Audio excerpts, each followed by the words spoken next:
Welcome to the Bardic Cauldron, wizards young and old, where daring adventures and terrible jokes are told. Grab your mug of your favorite brew, grab your seat, and enjoy the view. Welcome back, everyone, to our next episode of Heroes of Theros. Just one quick thing. I have had a request for those that do message me and stuff. Know that I like to play a lot of RPGs and stuff like that. And I had a request to stat a item from Elden Ring. So I might bring that once a month to you guys.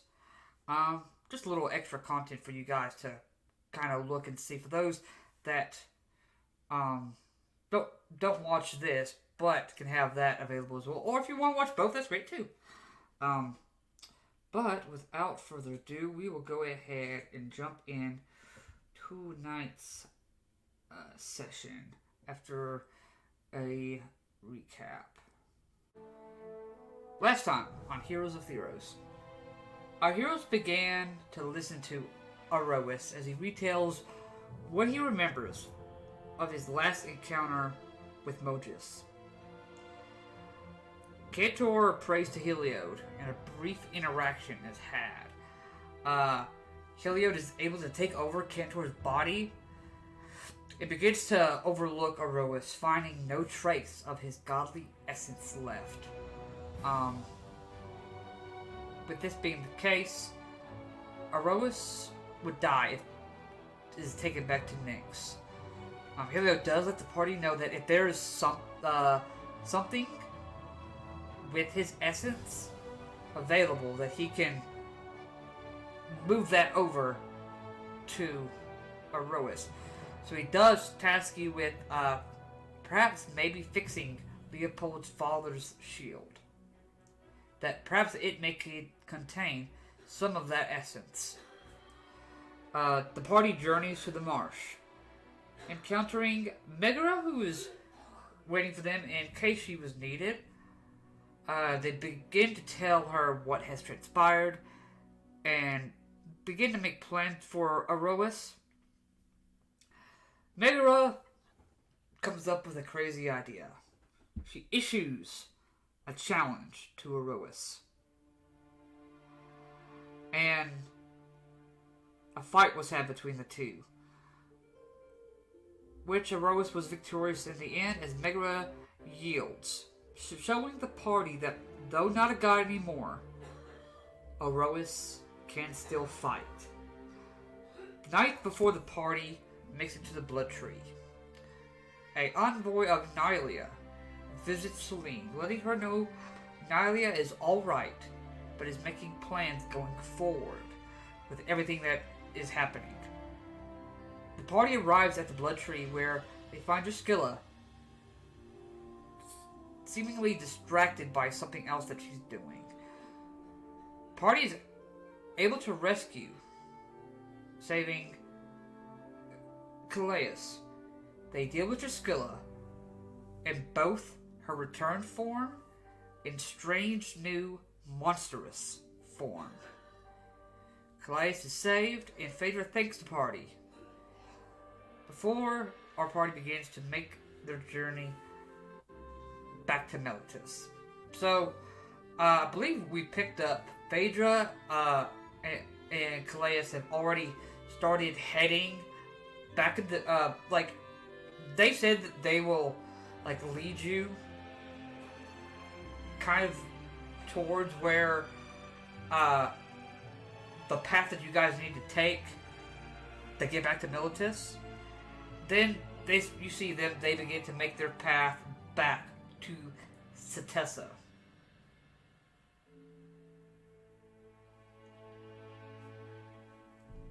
So, as they kind of ride off, what are you all doing?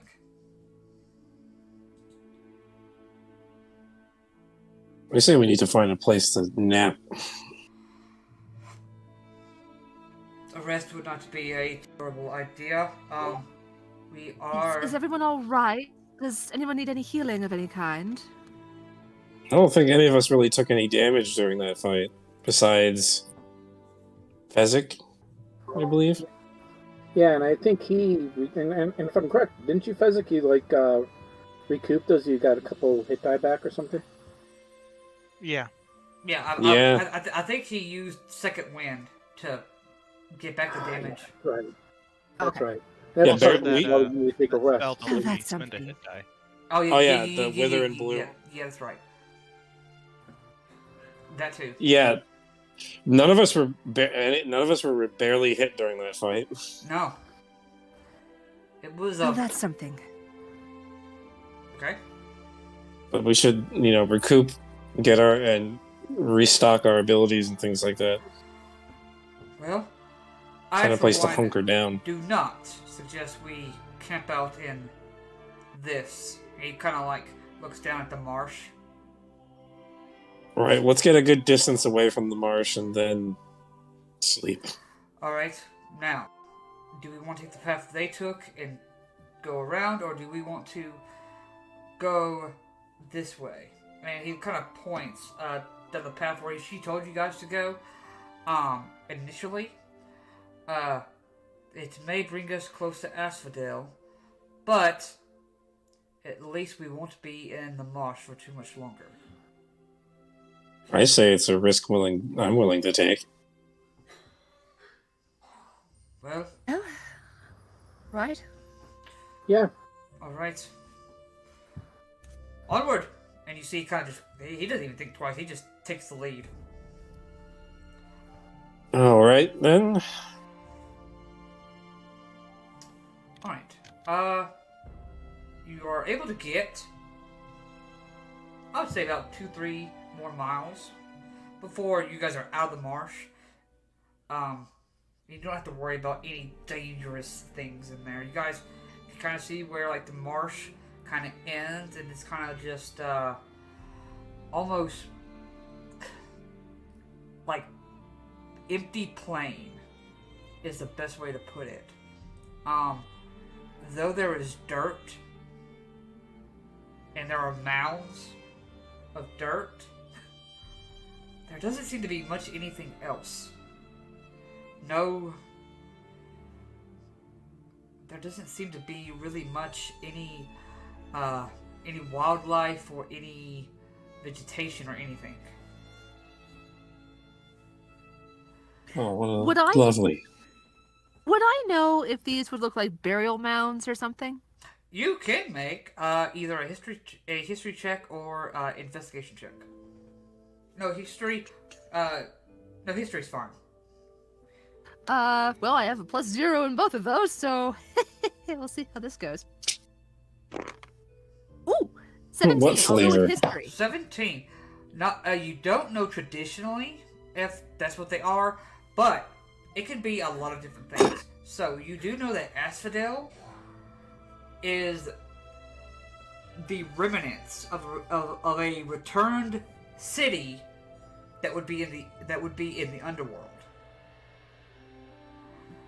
So these may be some of the mounds of dirt may be ruins of part of that city. It might be just a natural occurrence, dirt piled up over time. But not all of them are used as burial mounds. Okay. So avoid the mounds of dirt. I would recommend that, yes. Noted. I mean, they might be nothing, but they might be occupied. Yes, we are in return territory now, though, from what I remember, those in Asphodel are a little more peaceful than the ones in Odonus. They won't bother us as long as we don't bother them. Sort of thing. Let's get past the mounds of dirt and find a nice clearing to nap. Okay. You're able to find a more open area where there's not mounds are further out. It seems like, and you're at a rise in the road. Besides that, dirt. barren dirt. Dirt. Yeah, there is no grass. There's nothing. I guess that's the effects of the returned. Suppose so. Still, better than marsh? Indeed. Now, before we all take a rest, I think we need to talk about a few things, mostly related to Meletis. Alright, Yes. well, I've been- yeah, you'd probably need to catch me up on what's going on, because I don't really keep my eye on Meletis, so that's my fault, though. Well, right. Listen, this is mostly for my group and not for you. Oh, We've been dealing with a lot of stuff related to the Cult of Horns. that's fine. I will work on something else then. And Okay. You see, do any of you have a map of Theros? I hand him my spare map. He takes the map and he goes over to an area kind of like 30, 40 feet away from you guys. You see, he begins to pick up like random like pebbles and sticks. Right, okay. We're the last... Here's the thing. It seems like the Cult of Horns are dealing with loose ends. And I think we're about to... If we go to Meletis, we're going to be walking into a trap. There's a distinct possibility. We're the last loose end that they had to take care of. That we know of. That we know of. But the lady that we were working with in Meletis is dead. Varus is possibly in the wind. And the only real threat to them right now is us. So if we're going into Meletis, we need a game plan. And we need to set rules about how we're going to walk around Meletis. Do you have any suggestions? Oh, well, probably the first question: do they even know that we're heading to Meletis? They probably have eyes. They probably could figure it out. The only And they person, could have killed Kea to try to lure us there. The only person that you know of that might know you're coming. I don't remember the entire conversation with Takis. I don't think you told him that you were coming, but No, but there's a possibility that he might have when he sent that sending message. He could have been threatened and was trying to get us to come over to Meletis as soon as possible. I wouldn't put it past the cult to do that. Yes. And it seems that the other member, what was his name again? I don't remember how to pronounce it. Alekios? Alekios. Yeah. Alekios? Alekios probably knows our intentions. And he probably would have been the one to threaten Takis into telling us what happened.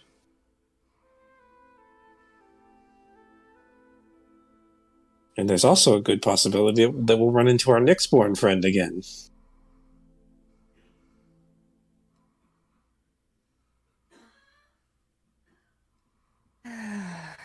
Complications. Right. So, ground rules for when Well, we do actually have friends in Meletis still. And That is if there's right. a means that we can reach out to them and let them possibly know that we're coming. Because even if they are under, let's say, under the spell of the cult already, reaching out to them isn't going to matter. If the No. cult already knows that we're coming, we reach out to somebody that already knows. Well, we You know what I can mean? we can misdirect them. But we can at least kind of get a lay of the land through, maybe some messages to these people, and hopefully we can get some stuff back and decipher, as you will, right? But I can do that in the morning once I get my spell slots back. But the I can't thing, do it tonight, but I could try to help you with that. Again, not Right. tonight, but tomorrow. we can message Takis and then tell him that we can mislead him. Tell him we're going to be there in maybe more days than we're actually going to get there. That's How long possible. is it going to take us to get to Meletis anyway? You see, Iroas yells, 8 days march! then we Thank can you. double that. You see, he's Tell like, him. he's still like, Even if we tell them 10, even if we tell them 10 days, I mean, we're It's still going by- to be there earlier than what they expect. But yet, it also gives us a little bit of wiggle room, too. Right. If we can Things go also sideways. keep if we head in disguised, then they won't know. Then they'll think that we never showed up. Are you gonna cut your mane or something like that? I mean, it's like, I think I heard this joke before, where it's like a lion, a blind man, and a giant walk into a bar. I think Well, I've I heard mean, this before. subtle changes can make it very hard for people to recognize us. It's been a few weeks since we've been in Meletis. been almost a month. Almost a month. So it would take some people who would recognize us longer to recognize us if we do subtle changes. But then again, also, how long were we really in Meletis? How many people really, outside of those that Besides are obvious, Takis are and Alekios,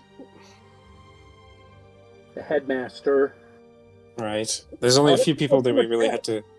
There's only really a few people we need to watch out for. Yeah. But we should. Question. Hmm? Go ahead. No, I was going to say we should keep our head down when we're in Meletis and stick together. Yes. Yeah, I think that'll definitely be wise. Would it behoove us to possibly try to contact Samira directly? It could Tia's work. daughter. You've She met could. her, She could meet us in front of the city beforehand. and we can ask her if she's safe as well. That would tell us Indeed. something, perhaps. They probably, in all honesty, they probably tried to extort Kia into giving them information that Varus already knew. Unfortunately. When that didn't work, they offed her. Now, we don't really know if Boris is actually gone, do we? You have no idea. We can get him involved in this as well. Would I know if I could use sending to contact Varius? Can we contact a ghost? I mean, Yes. technically, because he is a creature, he's a target of. Hold on. So, are you wanting to do sending? The sending spell, yeah. Okay, sending spell. Okay. Let me take a look at Yes. what the actual Does the- requirements of the spell say. Then we'll you should. Because he is an undead creature. It, he- yeah, Yeah, it, God, it what says is it says to a creature which you are familiar with. You guys are familiar with Varius. With Varus' ghost. And Varius is a creature, technically, by the rules. So, yeah. What? Hang on. Technically, if we tried to contact Varus, would we contact him in the underworld by mistake? Since you No. can cast send. No, Wait, no, be- you no, can't because, cast sending. No, because his even if it did, his returned is dead. That's right. So all is left is his ghost. Yeah, that's it. Okay, we can get Varius involved in this as well, but we should probably meet him on the outskirts of the city, because if he shows up in the city, that's a big red flag. Oh yes, that would not be good at all. That's pretty much painting a target on our backs. Okay. Right. List of people is ever growing. But We have a few days that we can do these messages. Yeah. I mean, I have 2 Yes, we have third-level some spell time. slots I can use, and Thea has like 3, I believe. I have 3, but I want to save 1 every day, just in case. Right. I mean, yeah, we don't have that many people we need to reach out to. No. And we have 8 days to do it with. So we're going like to... So we're going to... times, let's say 2, that's 16 messages we could send out if we really Yeah. want to. And we don't So know that- 16 people in Meletis. Yeah. So we send we will send a message to Takis in the morning, redirect his focus, and essentially a lie, quote unquote, Okay. in case he is involved with out of his, not in his own mindset, essentially. Yeah. And then we contact Kia's daughter and Varius as well.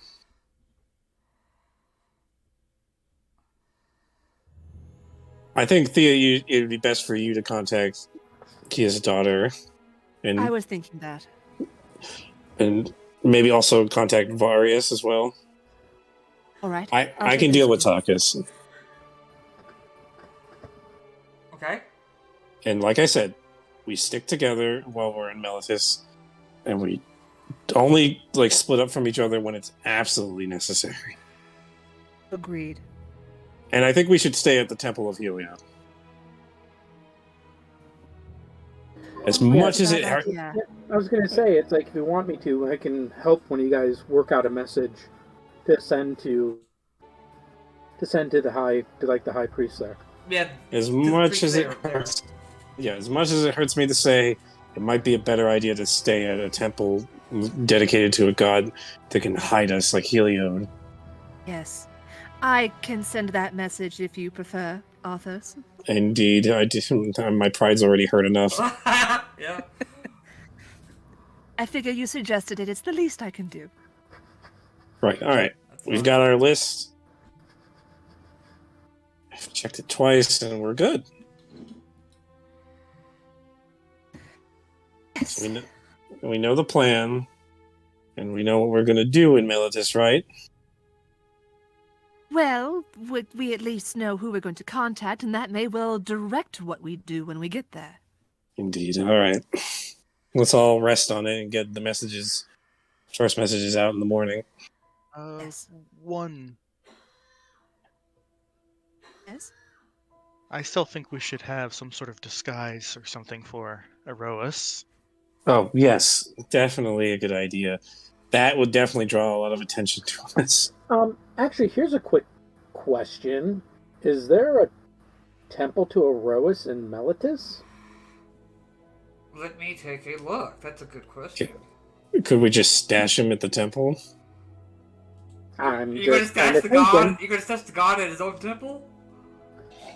I mean, that's actually not a terrible idea.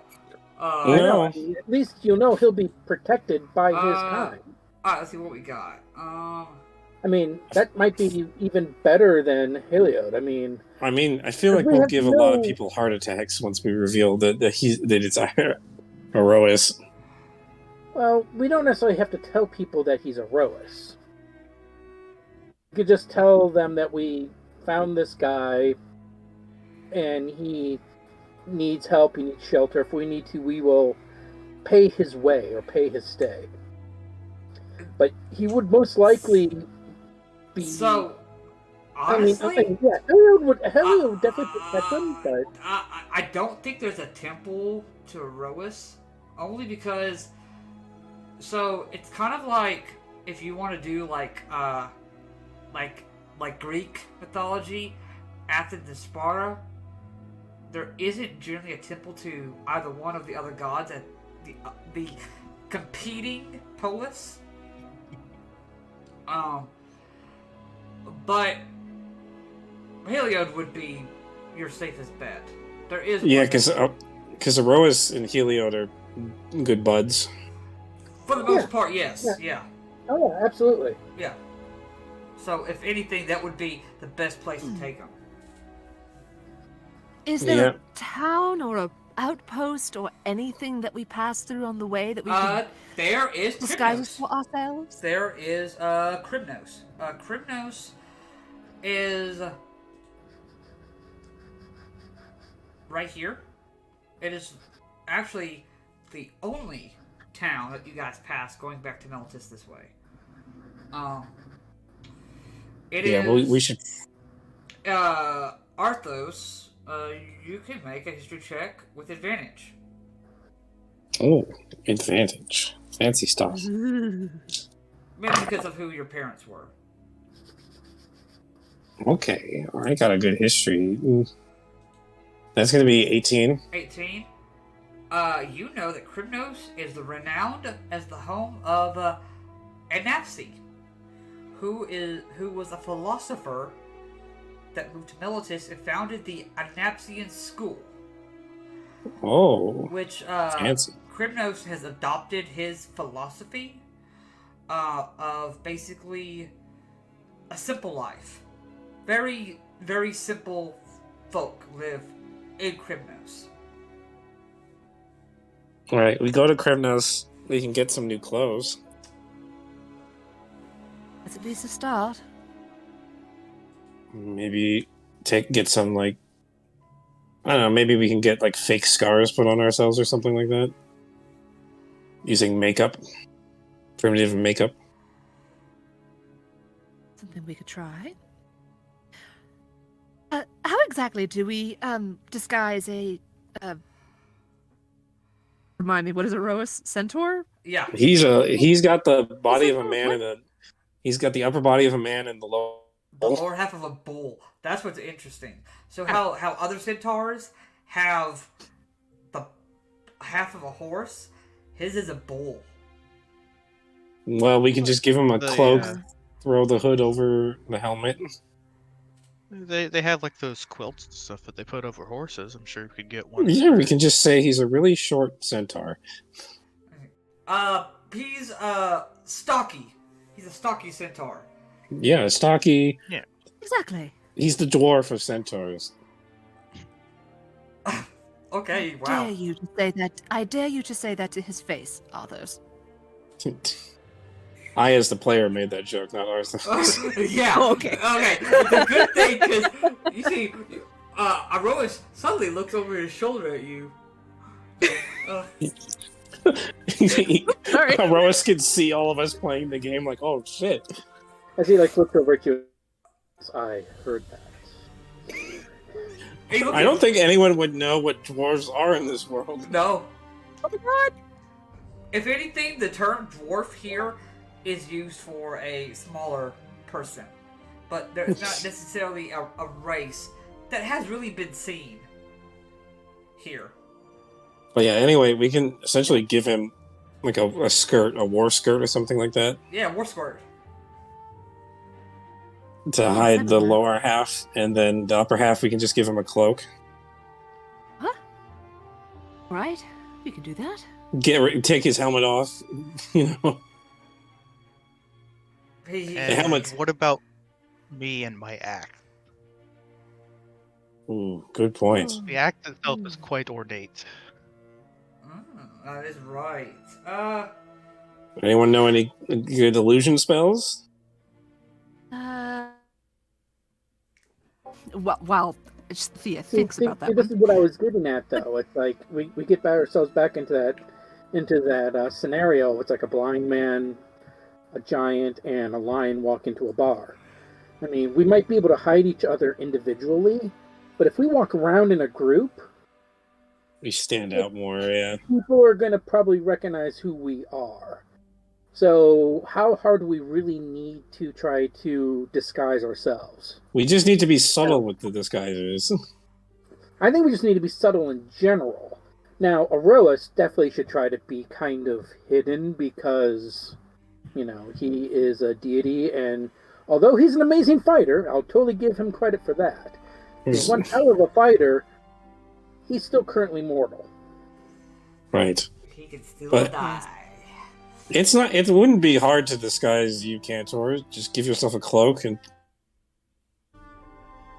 I mean, I'm a nice, peaceful, lovable guy anyway. So it's like they're probably not gonna want to run out and kill me. And No. really, if I come marching in now as like a full blown leader of Heliod, they're gonna have to be careful, especially if my order knows that I'm coming.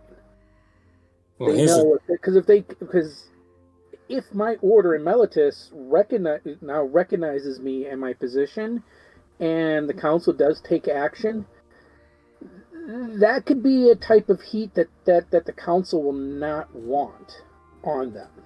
Indeed. I mean, really, we only need cloaks to hide the rest of you guys. I stand out more than anything.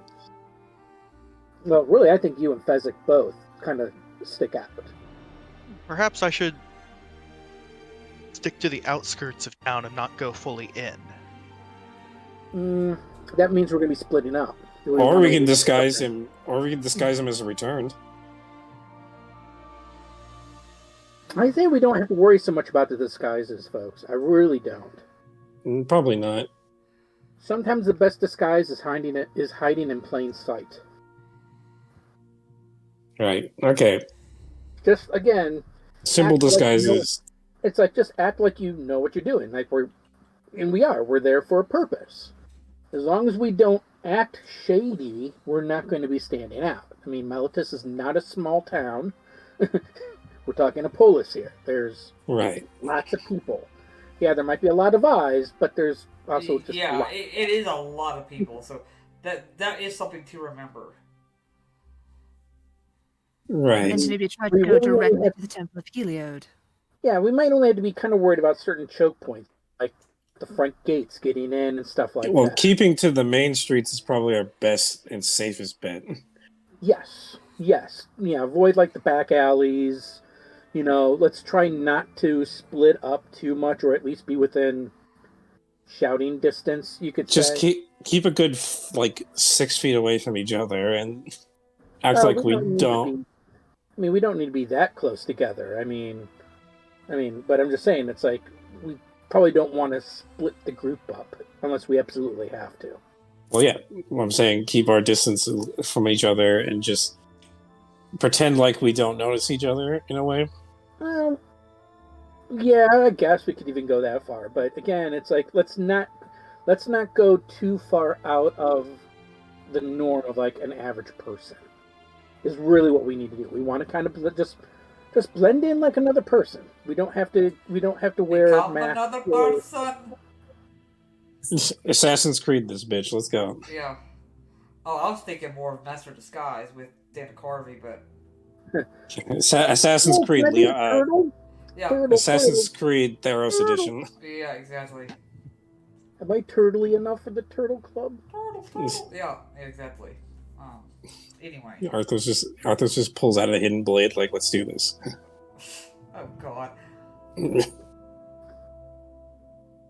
All right, so But yeah, you sending any messages tonight? Or are you guys?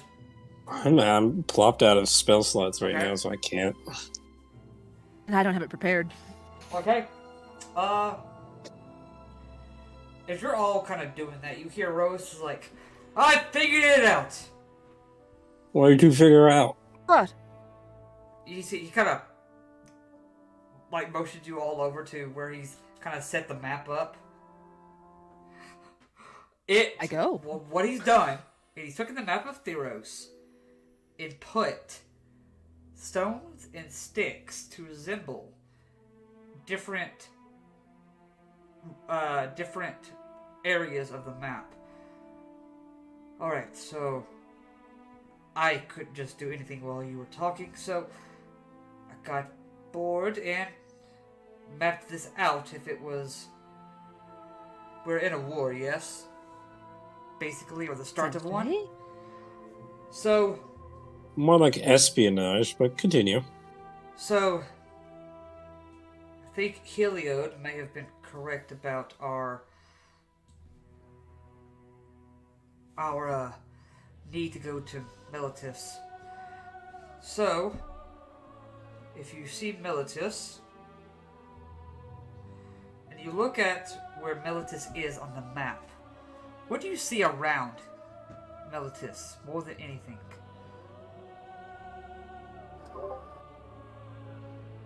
Well, I know Water? there's a lot of water. Exactly! Water! And about, I would say, 60% of Theros is covered by it. So, if I was any one of our deviant people on the other side, I would want to get Thassa on my side. Look how much her territory covers. And from there, look where Asphodel, Odanus, and Scophos are. As far as being close to an ally and being able to retreat regroup, retreat, regroup on a whim?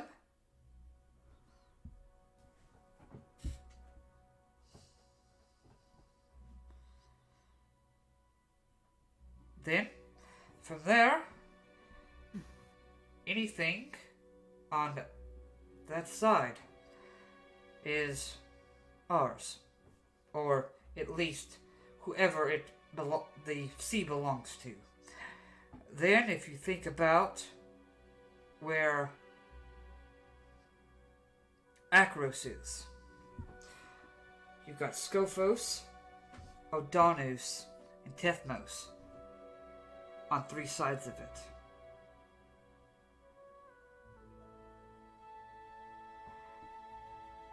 Akros, though heavily fortified, only has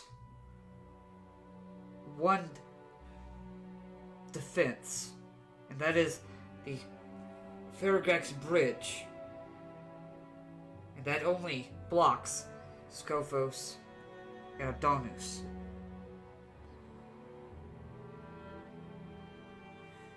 The Leonin can traverse the mountains of the Ketchitan Mountains, avoid the One-Eyed Pass, and evade Akros that way. Once they're done dealing with Satessa. Or, since we've diverged their attention from Satessa, might be attacking Akros. That's what I figured out so far. I mean, they're most likely not going to attack any major cities after what we did with Satessa. Since the forest hasn't dropped down, they're probably regrouping and replanning their next strategy. Yes. But Akros is kind of like dead for rights. I mean, they're literally, all but surrounded. You might want to send something up to Leopold and the Queen and at least give them the update to what's happened in Satessa, and to be prepared that maybe they may need to put some sort of force. Either I would put them maybe at that old Temple of Heliod that we helped clear out. Are you talking the one at Mount Cure? Yeah, near Mount Cure. Yeah. Well, that could give That's us the main pass heading into Akros. Yeah. Take some of the newer recruits and put them there. Most word of our deed in Satessa has gone around. I don't think they're gonna. Will.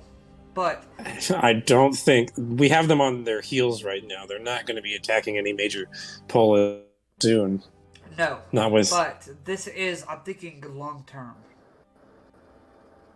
Right, and in things we need to be thinking about if there's an incoming war. Well, and you can. By your same argument, if they get Thassa on their side, then Meletis is in the same position. Exactly. So it is right. Why that at least from where we're at, Meletis is closer. Deal with whatever you need to do in Meletis, and then while reaching out to those in Akros and giving them a heads up. Right, you can tell them all of this if you're still with us when we have the grand meeting. Okay, well that's. We'll see how this arrangement goes. We need to take care of Meletis first before we even think about uniting all of Theros against this common threat. No, of course, just something. But we can't forget about it either. Yes, just something for you to think about. Thinking about how things could progress. I mean, right. on the plus side, we do. I think we have at least enough clout for people to listen to us in both Akros and Satessa now. We've kind of proved ourselves, and and they see us as allies, protectors of the polises. Yes. Right.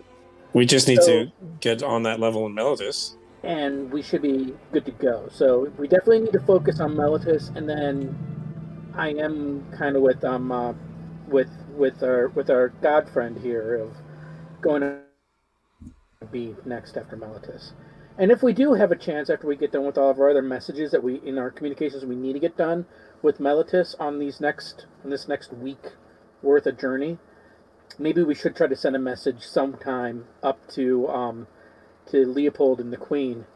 If anything, already check planning in on on the it. poor kids. I See will. how I'll send the message doing. All right. since you're already sending it to like 3 other people. And also, I would probably say it's like we do have 8 days here, just in case other shit happens en route. Let's save our messages for towards the night before we get ready to take a nap. Right. I have also the perfect meeting spot for all the leaders. All right. What Where, are you your thinking? girlfriend's house? Megaru's Tower. Your girlfriend's house, yes. Shut up. Anyway. It's a perfect neutral point. Megara can help mitigate the discussions and things like that, and we might be able to get something done. Not to mention, It is a good idea. Not to mention, she says she's able to move it around. So.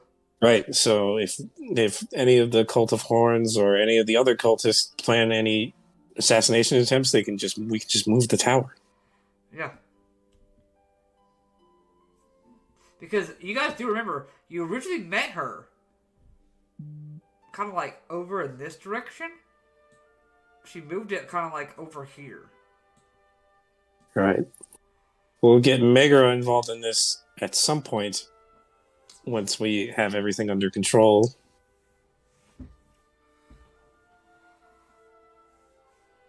But I think now that we have our plan, we should all get some rest and go to and recover everything we need. I will take first watch. All right, sounds good. He feels like energized, like being useful again. Perception check. I think I whispered to Theo, I think he's a little too enthusiastic about this. It's war, that's his. He is a. that is He his. is not war. Yeah. I was saying this about first watch. I'm he's a little too enthusiastic about first watch. I mean, you gotta think though, Iroas is the perfect soldier, basically. Right. He, knows how to fight, smart, and he's the whole package of what.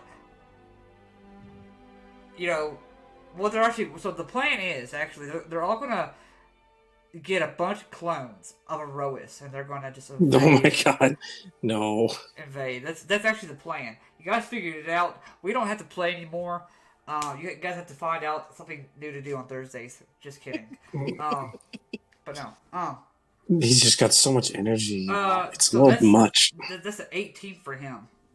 So watch goes very well. Who's taking second?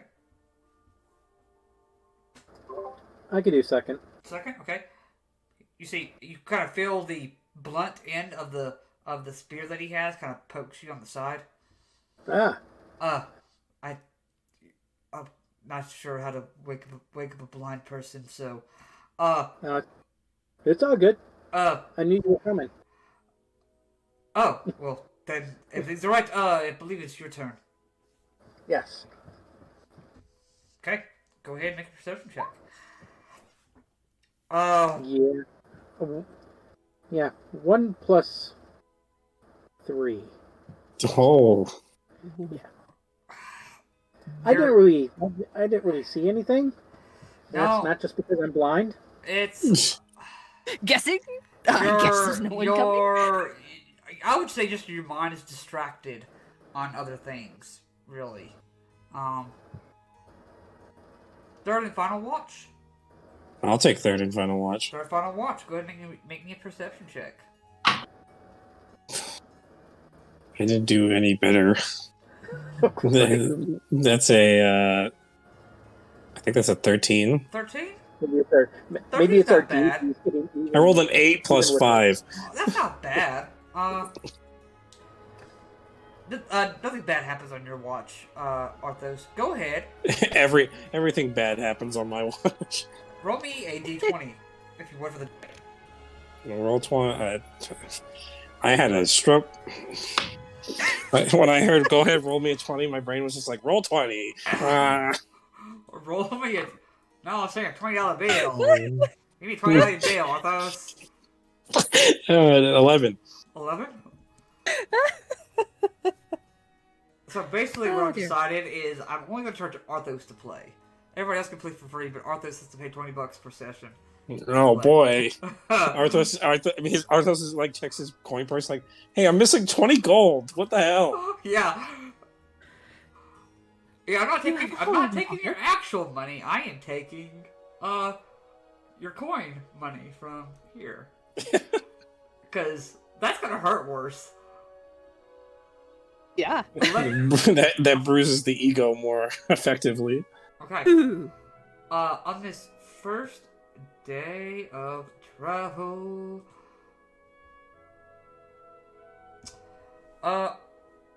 You all die. Arthos, you're the first. You're kind of the first one to see this. I'll just say. Probably Fezzik probably like sees it maybe 5 seconds after you do. A hunched figure appears in the distance on a lonely road. Gray ribbons of cloth fluttering around him like wisps from a wraith. Sunlight flickers off his mask and flashes a pattern. Your mind wants to interpret it as some sort of distress signal, though you only know it's as meaningless as the tapping of a tree branch on your window. He has a mask? Looks like a gold return mask. Ooh. Hey, there's a return up on the head of the road. Do you want me to kill it? I don't mind. No. We don't know what it wants. We're Let's still just- close to Asphodel. Yeah, well, let's just see Okay. what it wants. Alright. You guys get closer, you do find it is returned. You know that they can be dangerous, but something about his gait, his slow speed, and the bag he carries over his shoulder like a burden he can't put down tells you he is not a threat. He emanates the dull, aching sadness of one who has come to terms with loss. Sure enough, as he gets closer, you see the white petals of Asphodel pinned on his cloak. Anybody can make a history check. I would say, Thea, you can do this with advantage. Oh. Okay. I I'll rolled take that. a 7. So, Ooh. you have no idea, Arthos. There's an Sorry. 8. Oh, thank goodness for advantage. 16. 16. Thea, you have heard of this return before. He is known as the Grey Merchant. Well, we heard about him. He is a wandering undead who trades with anyone. His existence permitted by gods and mortals due to the simple fact he's harmless. All he is a merchant. This isn't the same merchant that we saw in Satessa, is it? That everybody was buying the returned items out of his sack or whatever, and I just walked away. Yeah, he looks very similar. So, wait, we bought from the Grey Merchant and didn't even know it? Yes. Apparently. Good morrow, friend. You see, he kind of for holds up his hand to you, and you see he goes ahead. You see this long sash, and he goes ahead, unfurls the sash with a fluttering in the wind, and lays it across the dusty ground, so he may present some items to you. His movements boy. like clockwork, rigid but practiced. And soon there are 7 artifacts before you. As you examine them, he raises a single finger to you. You can make an insight check on that. Ooh. Is that anybody? Anybody can make a insight check. All right. Including me, or... Oh, 7. 22. 22 is pretty good. Yeah, I got a 27. I rolled a nat 20 All on right, that so one. both of you God do. damn. Both of you do know. He's basically telling you you can trade for one item that he is showing you. One item only. So what are the items? That's a good question. Can you give us a quick description what they look like? Yeah. So I've already pre-rolled these items in case you ever do roll across. So currently, at the moment, there looks like a rocking horse. Oh, we've seen this rocking horse. It's about the right size for a child, and you've seen people like buy these before. He goes ahead and kind of sets that down. You see, he goes ahead and sets down. Looks like a anvil wrought bird, and sets it down. He then sets down what looks like to be a simple shard. Looks like it's some sort of metal. Oh. There is also a going through what we have here. There is a short sword. The blade is ornate, has a golden bejeweled hilt to it. The steel is perfectly polished and glimmers in the sun. The blade carries the inscription of a fancy P, which is perhaps a hint to the owner's identity. You can probably guess somebody traded this to him along their many years. You see that he has laid down a clay owl. And kind of puts that down. He goes ahead and puts down a large, probably as big as your palm, Arthos. Looks like a tooth. Oh. Then it looks like a potion bottle. Sets it down, and it looks like you can see the stars inside. You can almost see Nyx. So only does that mean that only one of us can trade him with one thing, or all of us can only trade one item and get one item in return? Any one of you can trade for one item. I take my staff out from my back and show it to him as a way of saying I want to trade this in for something. Okay, what kind of staff is it? It's the Galatis staff or whatever it was called. The Guthias staff? Yes. What? I got it way early in the campaign. That's right, you did. What, does it say what sort of rarity it is? It is, I believe, a rare item. Okay, go ahead. And you can, what item do you want? That's a good question. What does the shard of metal look like? Does That it look yeah. The shard of metal?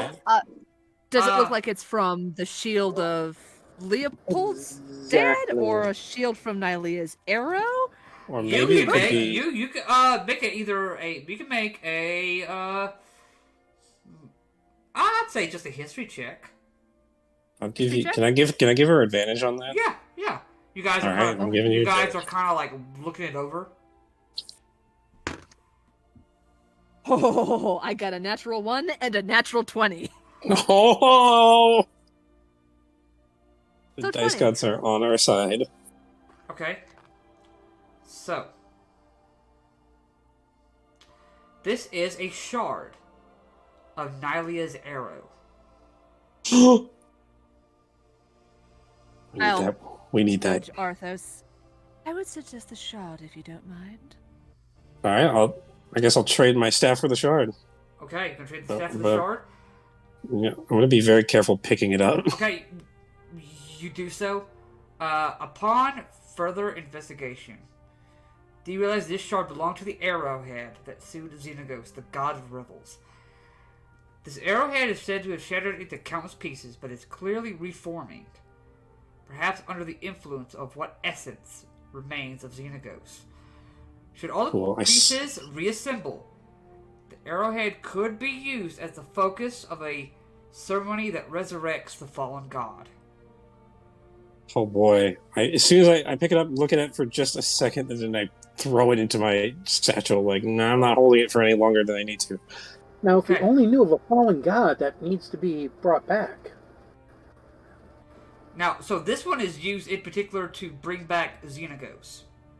Only Xenagos. Because this is what did them in. Yeah, we know what happens when you hold the shard for a little too long, so Yeah. I'm not holding it for any longer than I need to.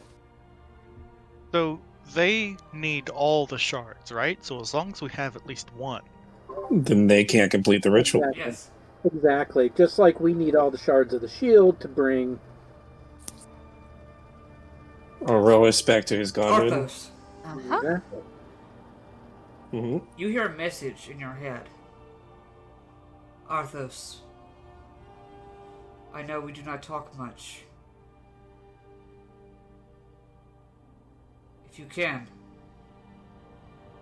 when you get a chance, bring the shard to me. Oh, do I recognize that voice? You do. It is the voice of Klothos, the god of destiny. Oh boy. I'm gonna keep. No, I trust my friends enough to tell this information. I'm like, I just got a message from Klothos. Really? Yeah, she wants the shard. Although, wait a minute. She is on the side of Leod and the others. Right. She's neutral in all this, if I remember correctly. She's technically neutral because she's stuck in the underworld. Right. I'm going to be a little cautious about that message. Be like, all right, next time I pray to her, I'll try and see if she really meant to send me that message. Okay. I'm a little paranoid. There's nothing wrong with that. Yeah, there's nothing wrong with that. Okay. Anybody else interested in any of the items that is currently laid out? That owl might be cool. The owl and the raven does sound kind of interesting, but at the same time, this is coming from a return. Don't trust it. I mean, it's That's just my character. My character would not. So the Anvilrot thing was the raven, right? Or was that the owl? The Avalot Raptor. It's kind of like a falcon. That could be Is useful. it moving currently? Right now, it's kind of just some sort of like stasis. From what you're able to tell. I mean, that could be useful for sending messages when we don't have any spell slots.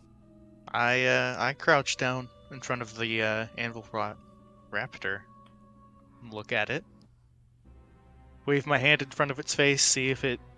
It does kind of like blink. Yeah. It does kind of blink and kind of look up at you. I wonder how much value that has. Yeah.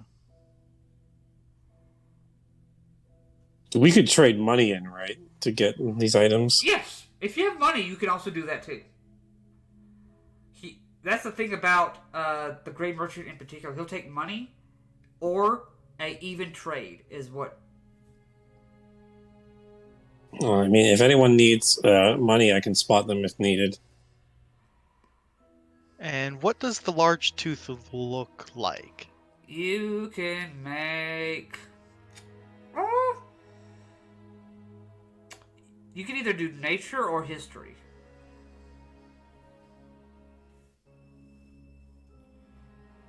16 16? for history. 16 Yeah. for history? It looks like a dragon tooth. Oh. Ooh. That could Do be dragon useful. teeth have any special power, or are they just cool? So, you would know that there is a possibility, like, for, like, hunters and stuff, that, like, this is a really cool, like, hey, look, guys, I got a dragon tooth, I killed it. You can make an Arcana check to see if you want to see anything magical about dragon teeth. I was thinking. I was I'm wondering if. going to ask one of my companions that actually knows something about magic. Okay, to Well, answer that, yeah. yeah, Arthos. Yeah. Arthos would give you a hand. Yeah. Okay, so Yeah. Arthos, you can make a Arcana check if you'd like.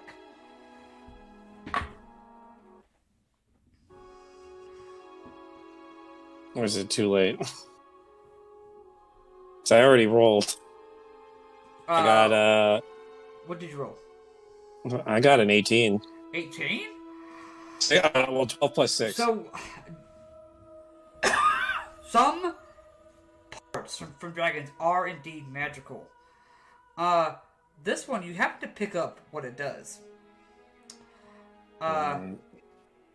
So, this one, it's actually a pouch containing 6 dragon teeth, each about the length of your hand.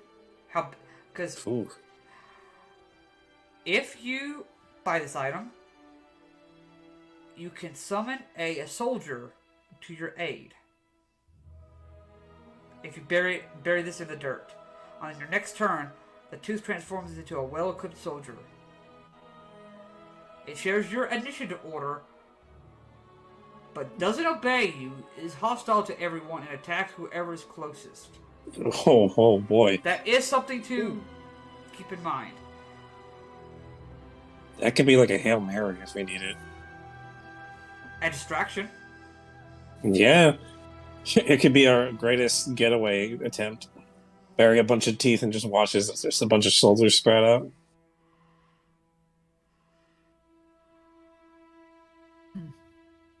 I would say the raptor has more use. Yeah. Anyone know anything about Anvarot stuff? Everlord is usually like mechanical in nature, meaning essentially the owl would act like a pet almost. Well, yeah, I was gonna say, I was gonna actually kind of like feel it. Feel the Do I notice or sense anything? about the falcon? It is. No, about the owl. Oh, about the Oh, owl. the clay owl. Oh, the clay The owl. clay statue. It is of great make. Whoever made this clay owl, it's amazing. Is it almost lifelike? Almost. That owl seems like one of those things where you can summon an animal from like the astral plane or something. That's what I'm kind of curious about. What kind of owl is it? It looks like a barn owl. Hey, Thea, this might fit with your motif. Yes, there's something about that. I mean, maybe it summons an owl, like a giant owl or something. I mean, if you want to take Can the I- time, you can identify whatever on these items. I'll identify the owl. The owl? And I will help with that. Okay. Right, advantage. I'm Okay. assuming Arcana. No, if you're... So, are you doing Arcana, or are you just gonna identify I'm it? in. Take the time Oh, to- I'll identify it. Yeah. Okay. You- Identifies a spell. Oh, I don't have the identify spell, so you don't? Okay. no. So I can only really just like be Arcana? like Okay, assume. yeah. Arcana's fun, then. Well, that's 19. 19. You're able to guesstimate. You're kind of thinking about it. You've heard of this particular owl. This owl hoots when you squeeze it. The first time, it hoots each day. A creature that is within 30 feet, that its eyes are facing, must succeed on a DC 12 Wisdom saving throw, or be compelled to speak their true name. Ooh. It's squishy?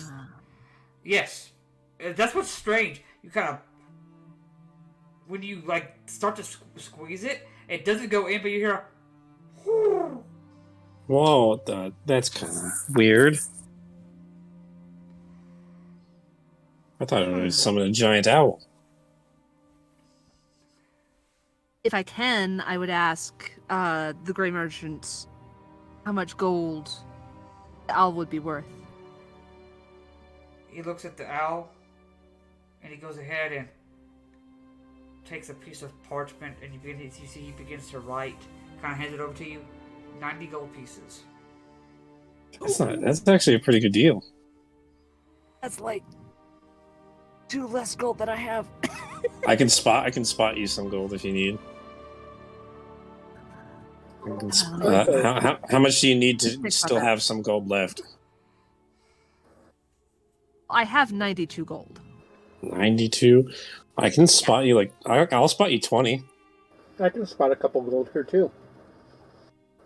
Just so you can have some gold left over. Okay. Yeah. I'll give 20 gold to you also. Okay. So we're all kind of sharing the burden, because I think that could be something that's useful for all of us. Yeah. Yeah, especially if we're dealing with returned and hiding. I'll give you some of my gold too then. Oh jeez. How much were the others giving? I think I'm doing everybody was doing 20 so far. Yeah. Hold on. So that's 60 gold you just got. And then that's math in my head. 60, so I'll do the other 30. Do the other 30? Okay. There you go. You can now you can now add a clay owl to your inventory. Basically, you squeeze it, and first time that it hoots, each day the creature within 30 feet that its eyes are facing must succeed a DC 12 Wisdom saving throw, or could be compelled to speak their true name. Okay, and that's just one target? One target. Okay. No, it says creatures. It does say creatures. Multiple. Plural. Within 30 feet of Just became much more handy. Yeah. Anything that's looking at it. So how much for the anvil rod? Raptor. Are you asking him? Yeah, well, I already have a magic item. This would be for everyone else. He's gonna go ahead. This is the benefit for everyone else. Yeah, he goes ahead and looks at the Anvarot, kind of thinks about it for a moment. You see, he thinks. He goes ahead and begins to write down a price. He says, "Take now 500 gold pieces." That's a lot. I don't have enough of that. I don't think any of us have enough combined to get that owl or to get that the raptor. And I do, but I don't know if I want it. Yeah, I mean it's a big investment. Yeah, I know. mean, Can I also bend down and maybe try touching or petting that raptor real quick? I mean, at least with the raptor, You- you wouldn't need to feed or water it or anything like that. You begin to pet it, and it acts just like a regular raptor. It kind of does like Phaedra's falcon did, but you feel kind of like the edges of where like the metal plates are and stop. But you see kind of like hop. It seems to hop into your hand. So it's essentially just a metal falcon. Yeah. Well, one of the things I'm kind of curious about is this is going to be a long shot. I'm going to, as I'm kind of petting it and stuff like that, kind of softly, coo to it, and say, "Can you share with me what you see?"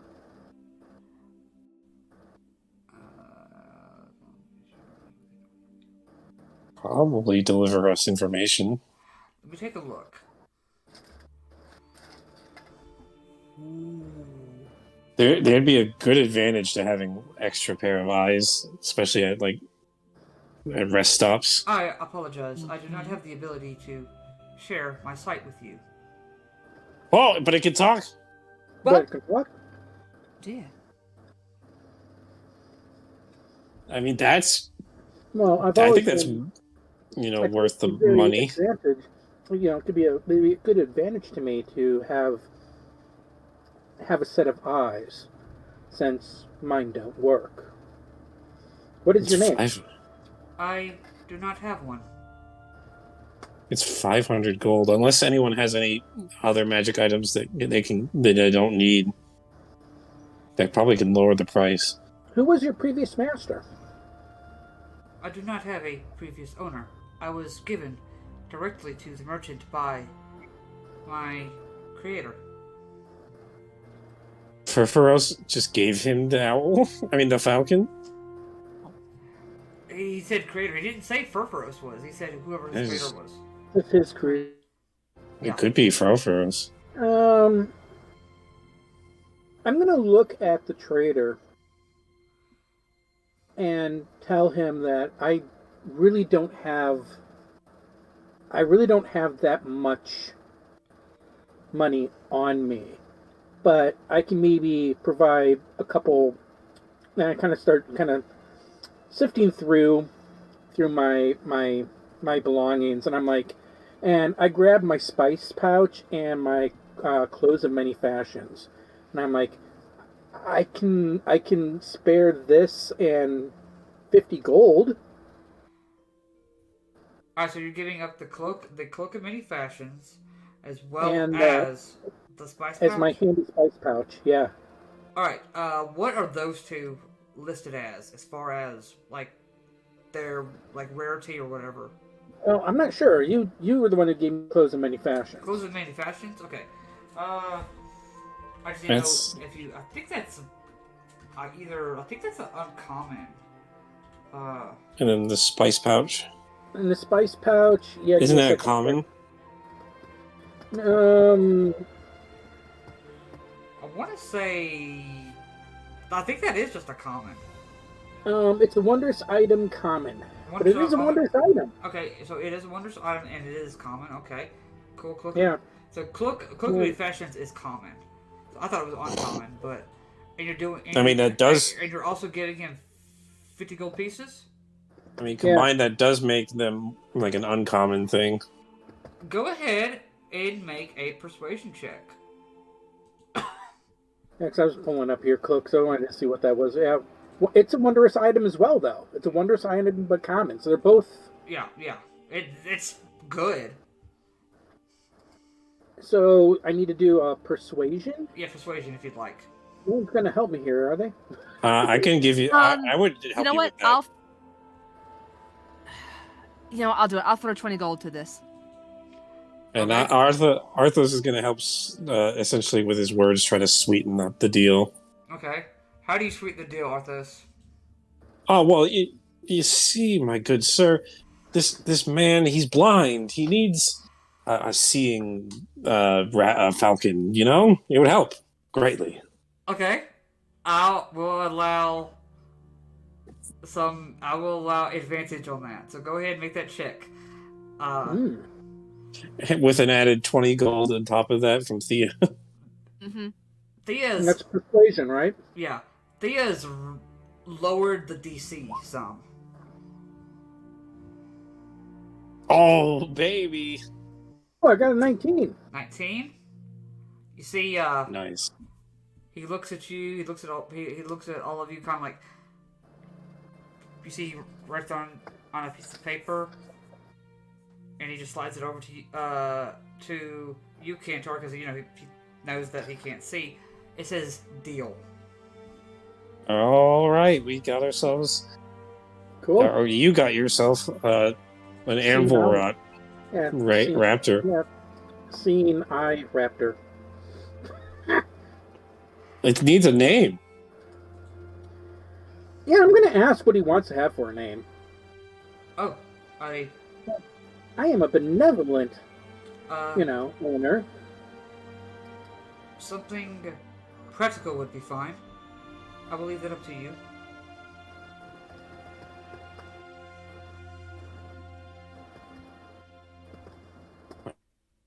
Eyes.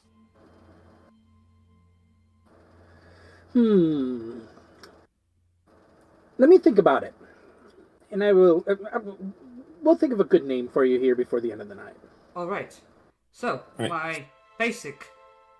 Now that you are officially my owner, I can now tell you what my primary function is. I was made as a scout. Oh, Oh, cool. Awesome. my head is swirling with ideas now. So is it one of those things that you'll, I mean, let's say, for instance, we get separated, will you be able to find us if needs be? If need be, yes. I mean, also- just saying, it's like if we get separated, I don't want to necessarily lose you or leave you on your own. I mean, I also seem to have the ability to record all sounds that I hear. oh, nice. Nice. Well, I'm kind of a listener as well, so I think between the two of us, this could be an excellent relationship. You see, he goes ahead and opens his mouth. He repeats what you said in your exact voice. That is awesome. Wow. The So great from for that- espionage. Well, yeah, so from that we can even then decipher potentially who actually said what he heard, which is amazing. I'm like, that's way cool. We can gather Do you evidence. have, I was going to say, though, do you have like any means of, besides like audibly replaying that, do you have other means of sharing that information? Could you visually show Not on this current model, no. And it? Upgrades, people, upgrades. I know, that's why I said it's like, and who was your creator again? I don't think you mentioned did you ask who him? they were. What's that? So you did ask him who his creator was? Well, yeah. I mean, I asked him before, like, who his owner was, but it's like, and now I'm asking him. So it's like, so who was your previous master or owner or creator? You are my first owner. My creator. Searching through archives, and you see, like, its eyes are, like, kind of going through, like, its memory bank. Oh, that would be Dokalos. Why does that name sound familiar? Wait, that's the guy who made the shield. Or Yeah, the and guy isn't who he the one on Meletis, or used to be on Meletis? he's the Trident. Yeah, he's the Triton that learned Yeah, smithing from Furfuros. yeah, but no. There was His like a apprentice. woman His apprentice is the one that Is in lives in Meletis. Yeah, Yeah, he's the one yeah. that trained the two others to help him essentially Yeah. forge the shield. Yes. Yes. I'm like, well, funny thing is, even though your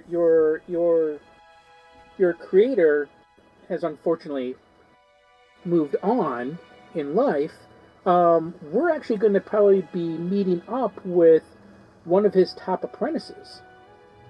Oh, If you are familiar with the town of Meletis. Meletis. Walled city protected by a pharaoh. Whoa, he's good. He's good. He's good. Yeah. So, out of curiosity, you sound like you almost have like an encyclopedia in your mind. Do you? I mean, like I have some. what exactly do you have in your memory banks? Do you have like a history of?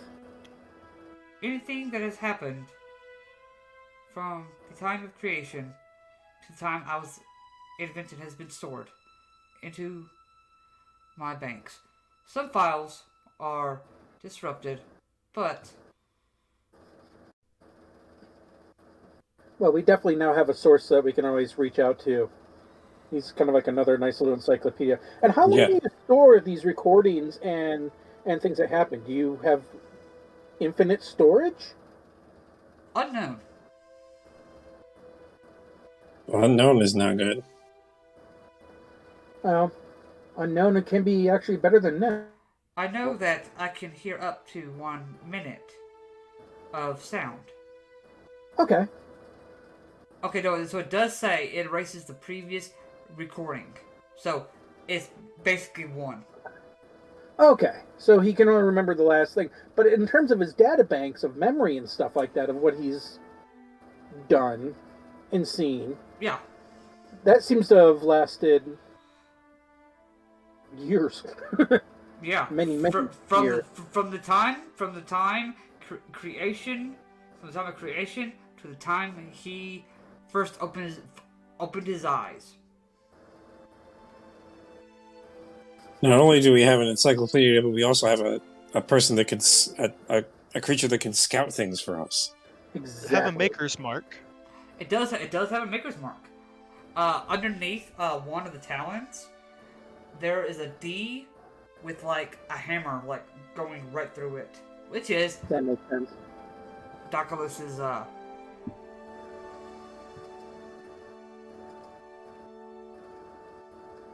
his brand.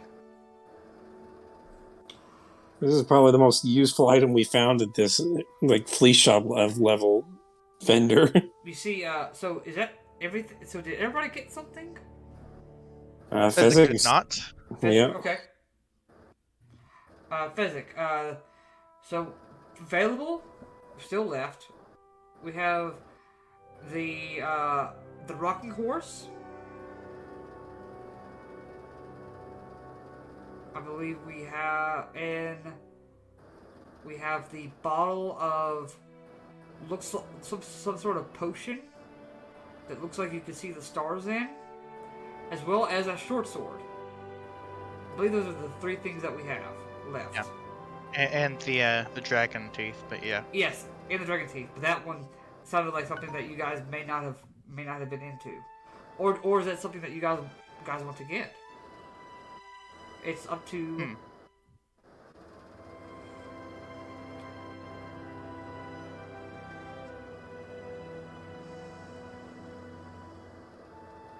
Well, I'd like to know what the other ones do before I make a decision. Okay.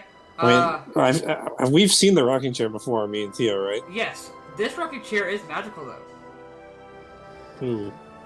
Doesn't it turn into like a horse once a day?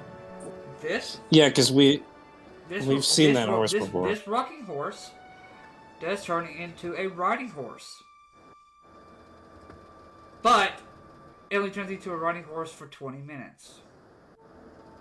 Yeah, I don't know how useful that can be for our situation. The short sword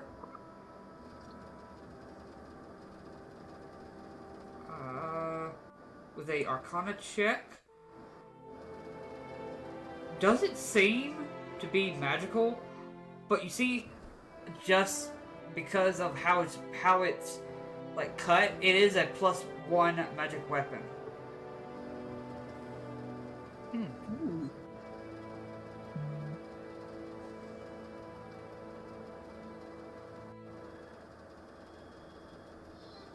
And the potion.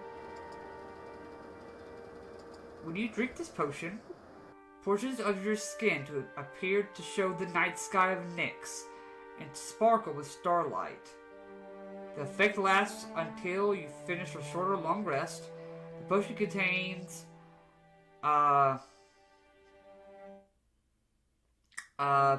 multitude of dust that resembles blue, purple, and a red nebula. You have advantage on deception checks when you attempt to pass yourself off as a Nyx-born creature.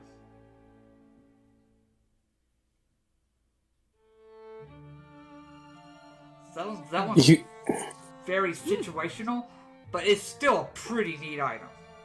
You can disguise yourself as an explorer with this? Yes, you may. Until We already you know what the complete a dragons... short or long rest. We already know what the dragon teeth do. If only the short sword was a two-handed weapon, I'd take it. Yeah, I know. This is what I ended up rolling. So there's a huge list of things that Well, show I was up. gonna bring up the whole idea, Arthos. It's like you've been kind of stuff like that. A short sword might be up your alley more than. I already have a long sword. I mean, a +1 would be nice. Still less damage. True. And I already got my item. Very true. So, If that was the crystal, the shard.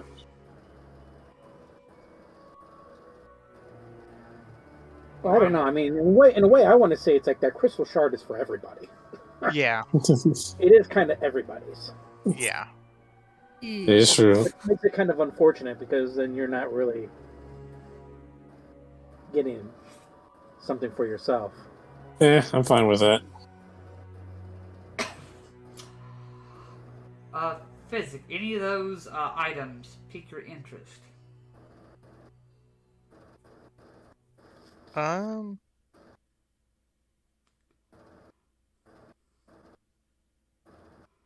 So the horse, I'm assuming it turns back into a rocking horse after the 20 minutes? Yes. If anything, that'd be great. Just if we need to get somebody like out of a battle quickly, it's like go 20 minutes that way.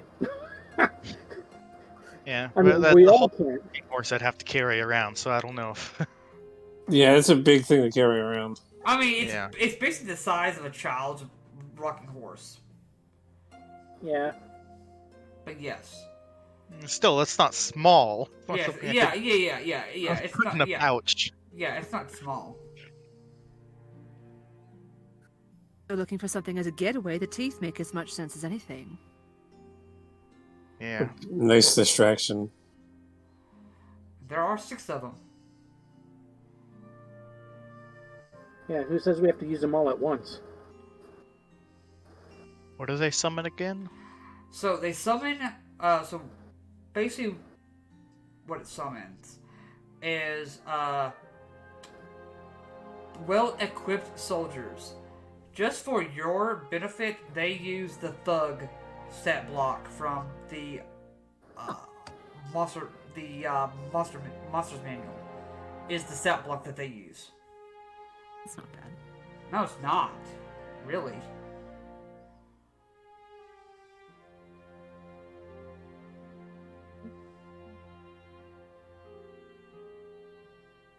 I mean, it's up to you, Fezzik. You get to choose this item.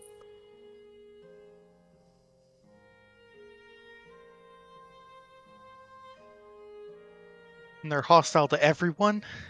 That is the downside. Yeah, it says hostile to everyone. And attacks whoever is closest. You have to bury them to summon them, which means they'd probably attack whoever buried them. Unless you Let's- book it. Yeah, unless Yeah. you book Yeah. it the other direction. Yeah. So it takes them an entire turn for them to pop out of the ground. So it does give you time to get the hell away.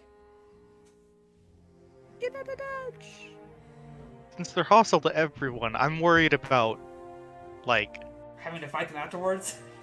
yeah, afterward. I feel like that would be a last resort. Yeah, that's like, hey, look, we need to get out of here and not come back. Let's just, yeah, that's what these are used for, basically. Yeah. Well, this is what these dragon teeth have been enchanted with.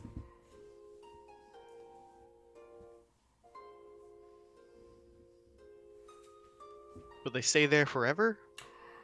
The soldiers crumble to dust after 10 minutes. Okay. So 10 minutes, that's like 50 rounds. Yeah. Plenty of time to get away. Alright, I take out that golden apple that I have. The gold apple? Okay. Ooh. You see, And, oh, he's definitely interested. It's like he knows what that is. He kind of picks up the dragon teeth and kind of like instantly like, yeah, I want that. alright. I'll trade it. Like if he could be a meme, he would be Fry shaking his money. Take my money, please. Yeah, exactly. Yeah. Yeah, but instead he's shaking the bag of teeth, kind of just hands it over. you see the items that are left. He kind of rolls them up in this scarf. As he goes ahead and opens the scarf back up, watches the items are gone. And he puts the sash around his body again and kind of pulls himself up from the dirt. It gives you a soft little wave as he kind of begins to turn around you guys. He begins to walk around and kind of vanishes off into the distance.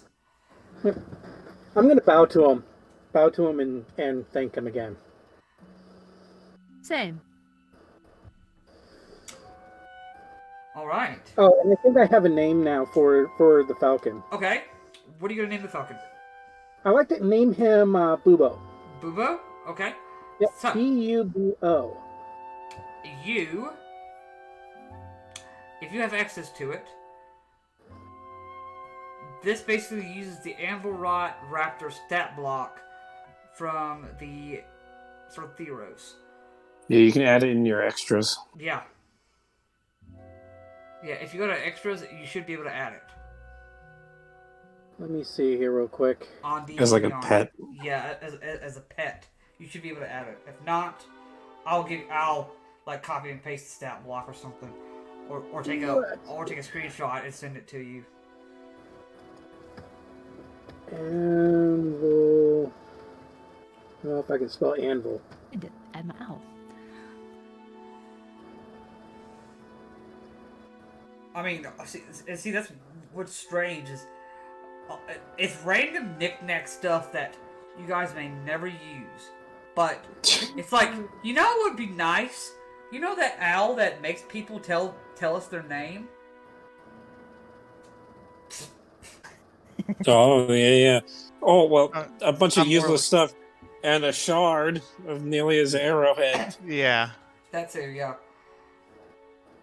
I'm more likely to use the dragon teeth than the golden apple. Yeah, exactly. That's what I was sitting there thinking too. And that's kind of what, like, his whole aspect is about. Like, it looks like the Emerald Raptor has been collecting dust. So it's one of those things that nobody has wanted. So, like, basically trading, like, alright, what's gonna make me money? What's gonna, what's collecting dust? Like, I need to get rid of some of this stuff. Double checking, the DC Wisdom save was 12 for the Clay Owl. For the Clay Owl, yes. DC 12. Perfect. Thank you. You're welcome. Interesting. Yep, is compelled to speak their true name. The first time in Hoots. Perfect. Yeah, it's like somebody that just doesn't want to give their name. Just hoot that out. I'm presuming they have low wisdom. Yeah, presuming that they have. Or if you think they're lying. Oh yeah, exactly. It's at Okay. least something to help.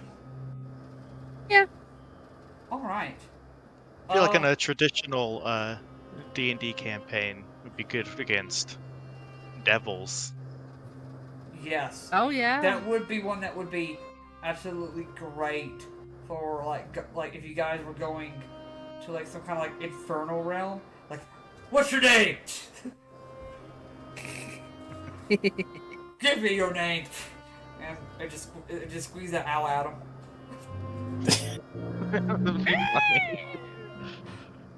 Oh my god, okay, wow, I just got the image of Heliod, like, priest squeezing this clay owl as they're doing, that's how they do exorcisms. They just squeeze this owl. Be gone, demon! Out, out. Okay. So, that happened about 4 hours after you guys started your journey. So the rest of the journey goes pretty uneventful. Did Iroas want anything? No, Aroas, Bros doesn't really he doesn't have much on him. And he's too proud to ask for anything. I mean, he's a god. Yeah. I mean, all he's ever needed was his armor and his spear. That's all he's ever needed. He's a man of very few needs in his life. Is that shield that Leopold has the, I believe it's called Bulwark of Brotherhood? Yes. Nice. Nice.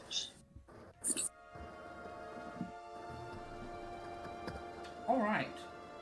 So, Fezzik, is there anything that you're wanting to do for the rest of this travel?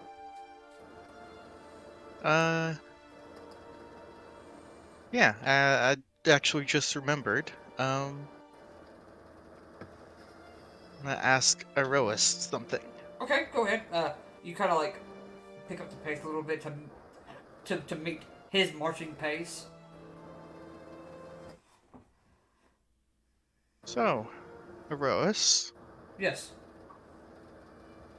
I'm sure you remember Kelumne. I do. It's been some time since I've heard that name, but yes.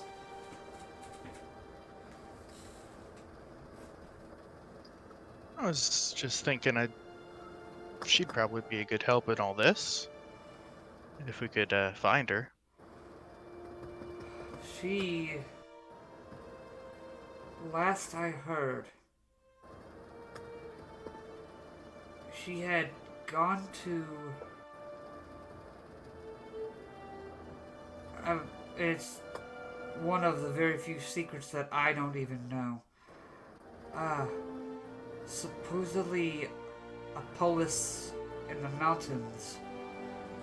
Was actually in the mountains. It is, very, very far to the northeast.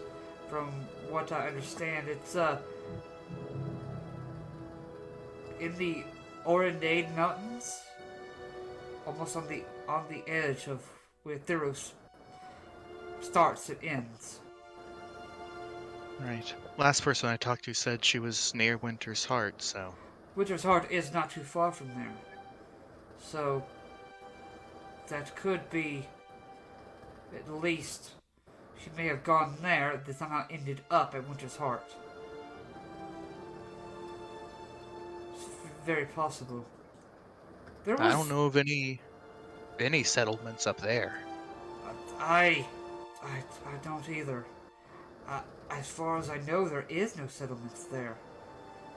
Anyone dumb enough to go to the north usually ends up, well, dying. But You said she was at a polis up there? that is what she told me. She says a polis in the mountains. She called it.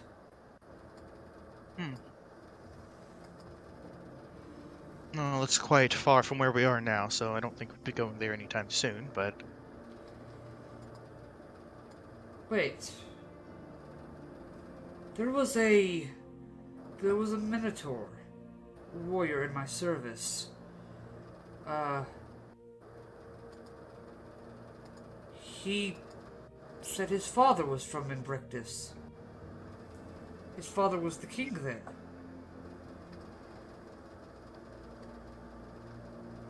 Oh, what was his name? Faberon!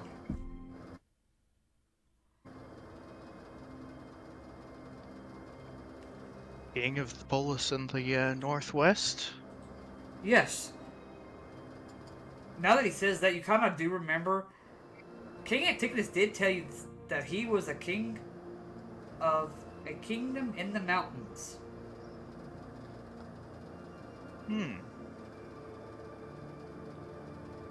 I've heard a little bit of a place like this. Got the axe from someone who said he was the king there.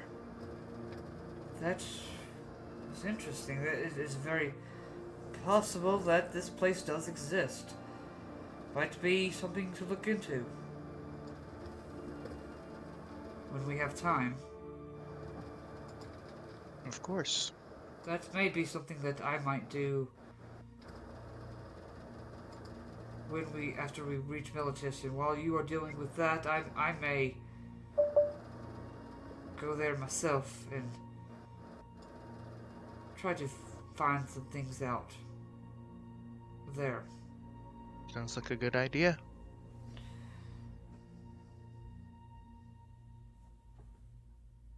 Anything else for you, Fezzik?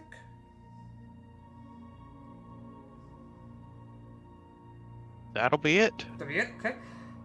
Thea.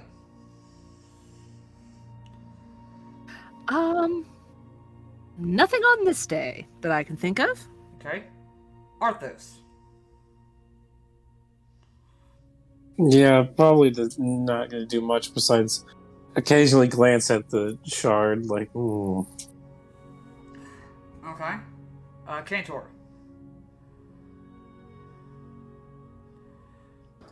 I'm probably going to do a quick prayer to Heliod, Okay. And also, of course, thank him for, bringing, even though, it's not somebody I would normally work with, but, not all returned are bad, and thank you for Bubo. And then I'll probably spend some time just getting to know Bubo more and, kind of building up that bond between us. Okay. Awesome. The rest of this day goes pretty well uninterrupted. You guys are camping down for the evening. I know at least two of you have things you wanted to do in the evening. We'll start with Arthos.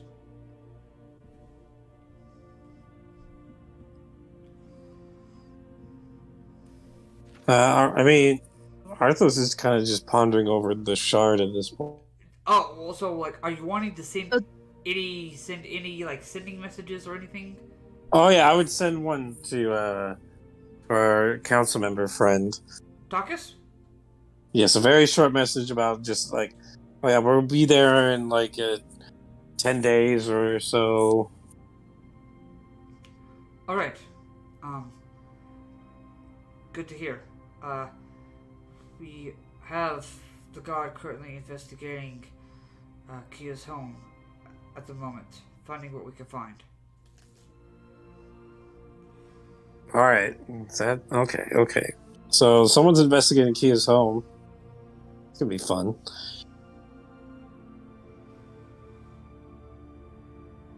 Alright. Thea.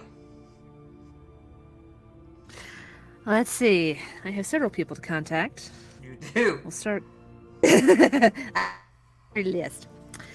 I'll start with Samira. Okay. And with, I know I have limited words in this, so I want to 25 words or less. Yeah. I want to say who I am. Ask if she is safe. She's not. Cough. Oh, okay. And we knew her mother. We are coming. And we meet. Okay. So that's the basic information that you want to put in that message. Okay. So you don't have to worry about telling her because they know who it is. It's like, hey, you are receiving a message from Thea Flor. Oh, Thea, okay. Yeah. It's basically. Do you accept this message? Yeah. You feel it go through. You get a reply back. Oh. Well, if I would have known you were all coming, I would have stayed in Meletis. I'm currently out in the Siren Sea.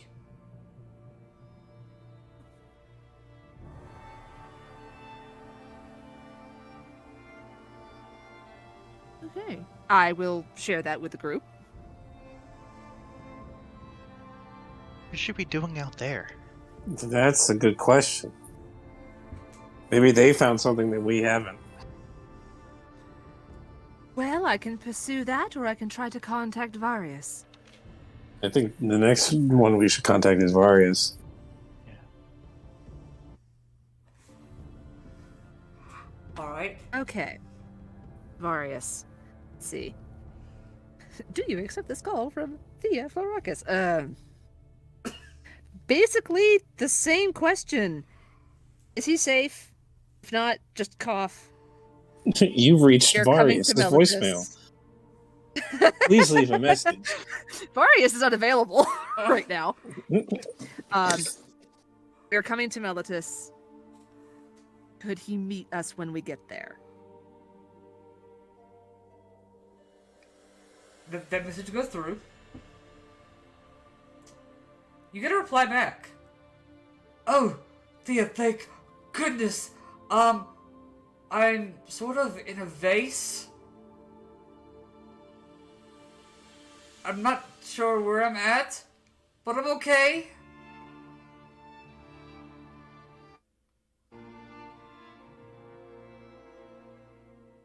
Well, Varius is in a vase, apparently. Somewhere. That doesn't bode well. Not particularly. Perhaps I'll contact him again tomorrow. See if we can get more information on that.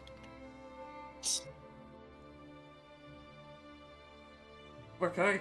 Any other I messages? really need to learn how to do that. Those are going to be my 2 for the night. I'm always going to leave a 3rd level spell slot. Okay, cool. Just in case. Alright. Just because we meet Hydras, apparently. Well, I mean, you guys rolled a Hydra. What? I'm not gonna just, like, oh, no, we're just gonna, like, take that away. Like, Yeah, you know. you guys can handle a Hydra.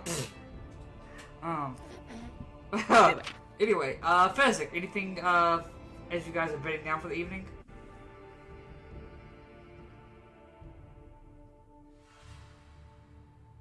No? Alright. Kator.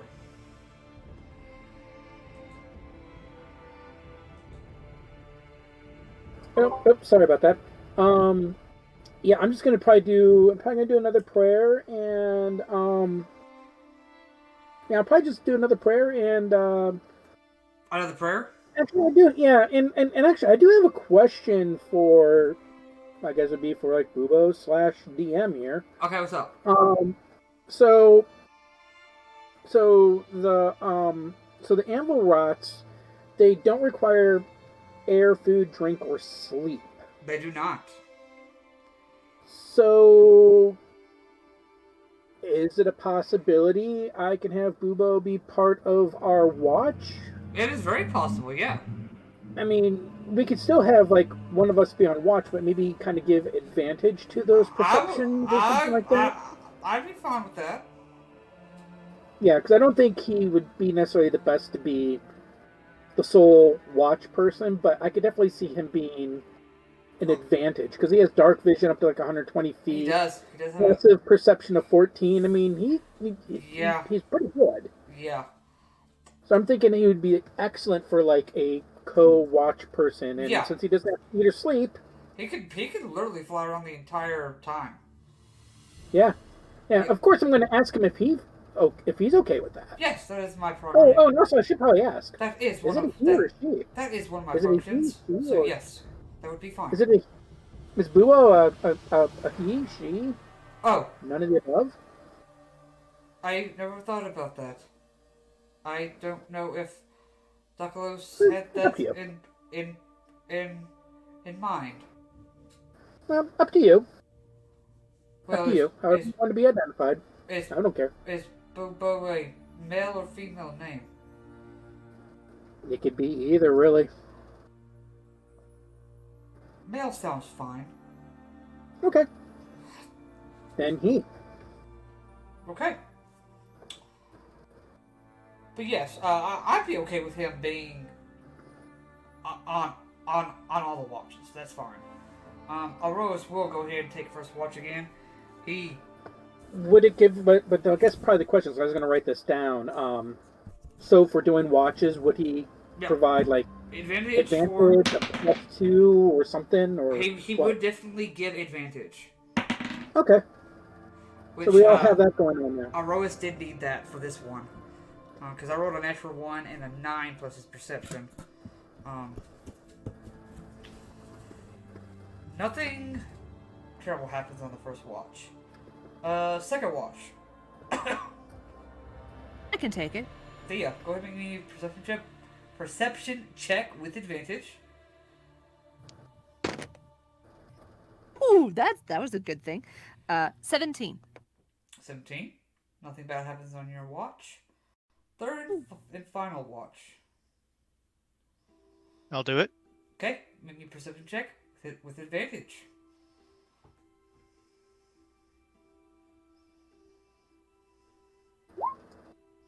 Seven. 7. Could be just, you could have just kind of like staring off and thinking about everything that you and Iroas talked about today. Could be just be playing on your mind. Nothing bad happens, though. I will ask Fezzik that you roll me a d20 for the day.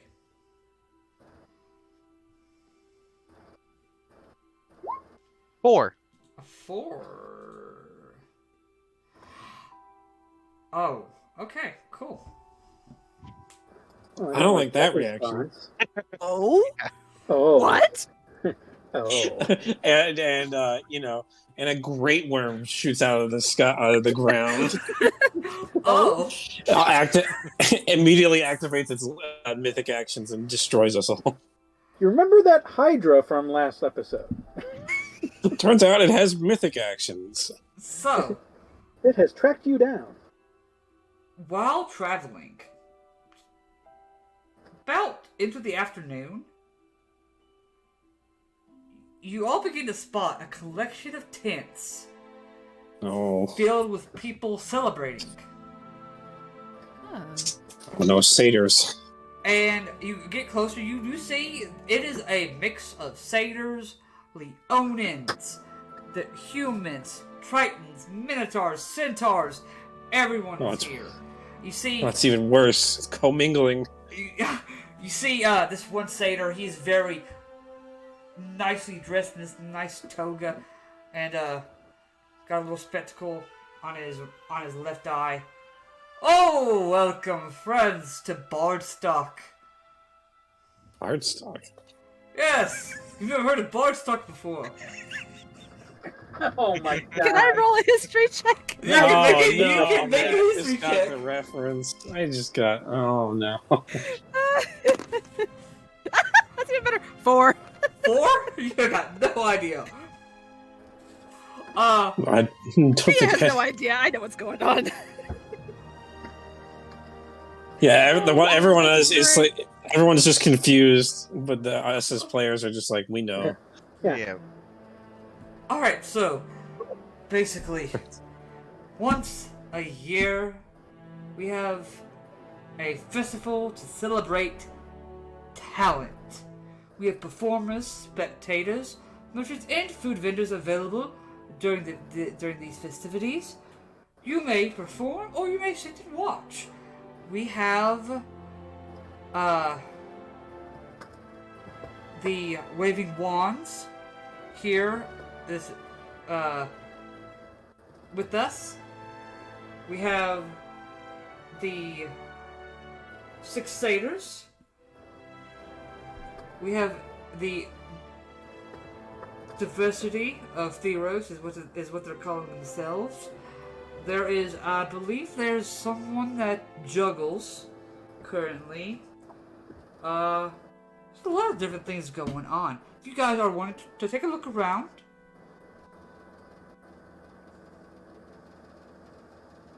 Is there the Theros equivalent of the Beatles here? Who are the Beatles? Or Jimi Hendrix? There we do have a Kimmy Hastefield.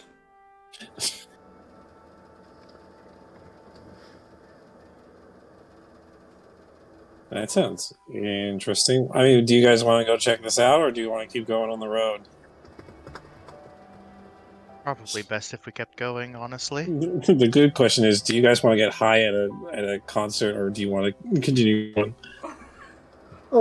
Actually, Cantor is like already like kind of like muttering underneath his breath. Is like, I wonder if I can create a limerick. There once was a Leonin from Meletis.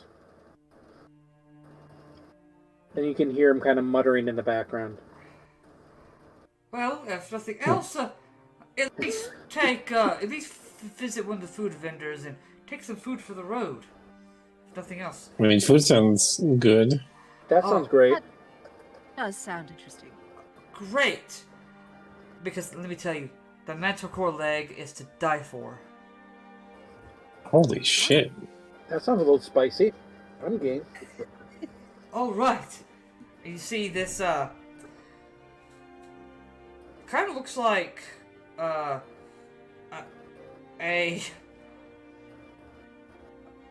you can't tell if he is kind of like Fezzik and he's a giant born, or if it's a human that has let himself get burned a bunch of times. And you see like he's wearing a sleeveless like toga, and he's sitting there chopping things up, and he's like, "Aye, what can I get ya?" Manticore leg would be good. Manticore leg for you. What else we got here? I suppose I'll join in on that manticore leg. Manticore leg. Sure, yeah, I'll definitely do some manticore as well. Okay. Manticore for everyone. Tell you what. Arthos at this point is like trying to. One leg will actually feed all of you. So, tell you what. 5 gold pieces. All right. I will Sure, get I'll that. chip in a couple. Oh, you get it. All right. Arthos is doing the calculation. How big is a manticore leg? You see, he goes over, and you see this large, like leg that's cooking on the fire. And he's kind of rotating it, kind of like looks like he's taking some kind of salt or something like sprinkling on it. And he kind of just lets it cook there for about another 5 minutes. Then kind of pulls it off, kind of like lays it up. All right, enjoy yourselves. You here for the other festivities, or you heading on your merry way? Merry way. Alright, well, I have also procured some wine. You can have some wine for the road as well. Oh, thank you. It's actually, a local brew from the Vale. You could go ahead and give that a try. And say there's no, how to really mix the berries for something interesting. I don't like where that's gonna go. Alright, well, everyone enjoy yourselves, good luck out there. Do as well.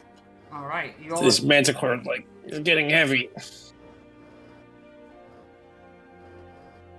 Alright, you just put the manticore leg on the cart and kind of like decide, like, okay, are we gonna eat this thing, or... How does one dig into a manticore leg? You just kind of bite into it like a big... I feel like we need like this feels like a knife and fork type of food. So, it's kind of like... I was gonna say, Thea's gonna take her sickle and just like cut pieces off. It's kind of like a big giant turkey leg at the fair. You kind of have to like... But it's bigger. Yeah, it's like... Yeah. The manticore leg's like about the size of maybe like Thea. Yeah. I'll just cut off chunks and eat it that way. I do the same with my longsword. Thea, Yes. It's a little off-putting at first, because you're remembering what a manticore is. But then it's like... Why doesn't everybody eat manticore? This is delicious! Like... Yeah. Like, it's... You would think for something as wild as a manticore, and probably devilish, that it would have some sort of gamey taste to it, but it doesn't. Pretty tender. Comes right off the leg. Surprisingly good. You barely have to cut through your sickle. It's like, it just goes like through butter.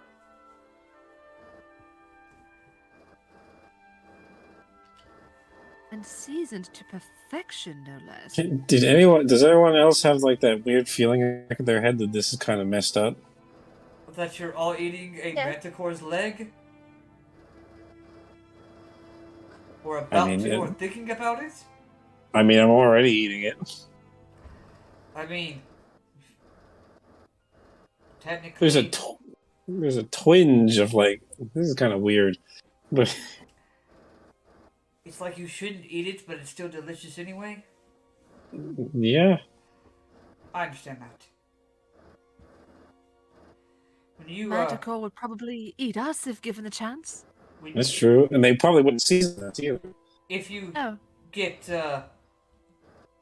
for soldiers that get, separated from their troops, sometimes they do have to eat what's available. And sometimes, if the Manticore is the only thing that you have there, well, it's either you or the Manticore. Interesting. Not saying that I've eaten weird things, and you know what? I'm just not going to complete that sentence. Anyway, rest of the day goes by pretty uneventful. That was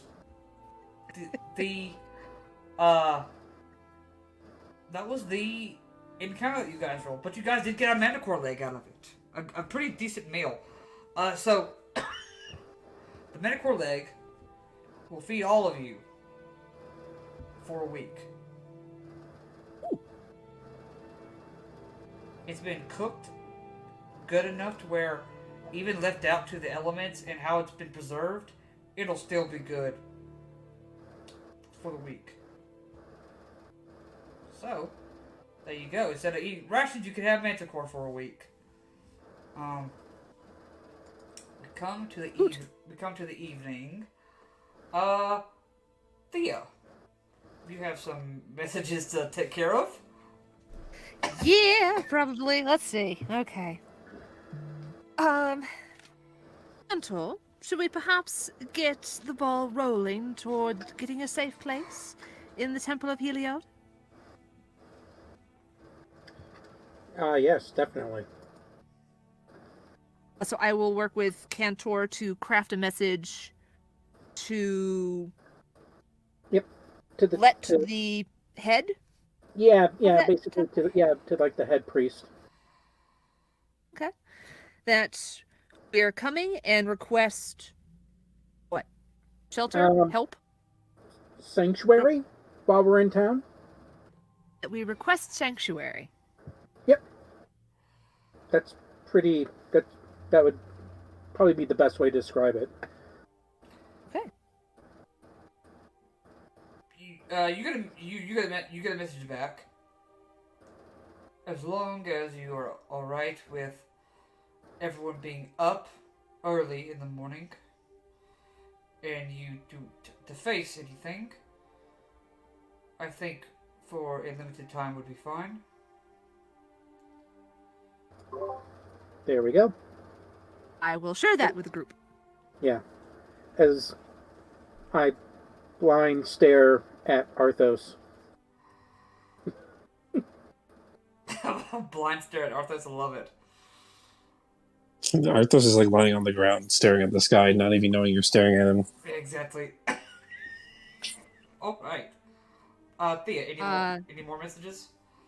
I was going to say, I will send another message to Varius. Varius, okay. I'm going to tell him if he's still in the vase, what can he hear? What can he hear? Yes, what can he hear around the vase that is currently his abode? I'm still at Kaya's cottage. I heard some guards talking.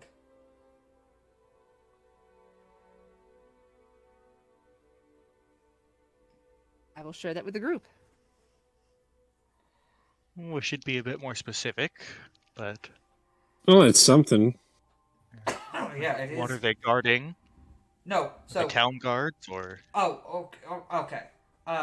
So he did say he thinks he's back at Chaos Cottage because he hears guards.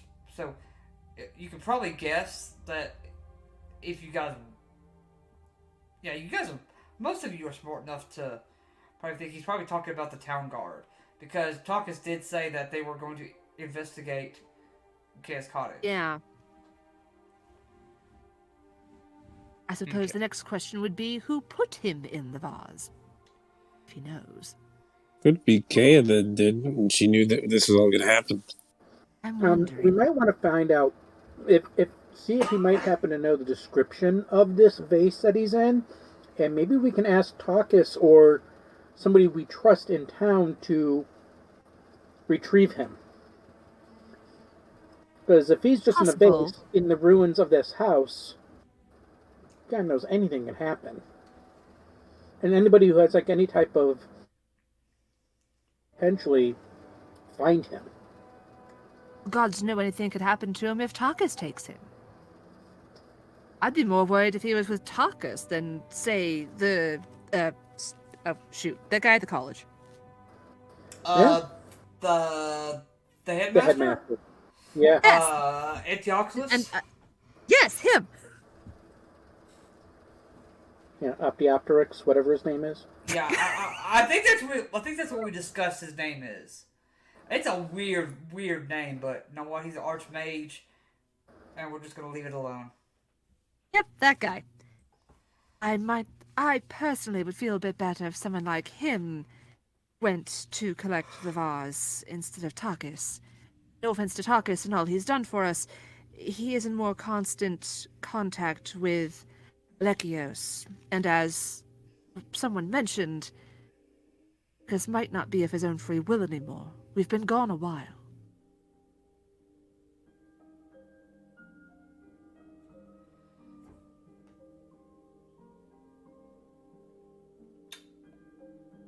Arthos, any messages for you? I'll save the Leopold one for when we get closer to Meletis. Okay.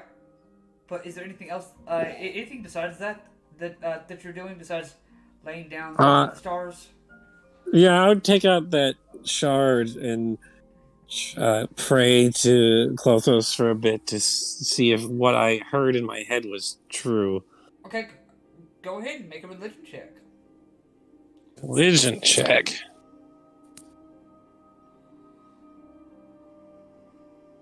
Oh no. You're. That was a. It's a fat 10. You're conflicted. You know it was your goddess's voice. But with everything that's been happening and you see what the gods are capable of, you don't know 100% sure. That's what you get with the 10. Yeah, I mean. Oh, I was just concerned and confused a bit. Physic, anything for you?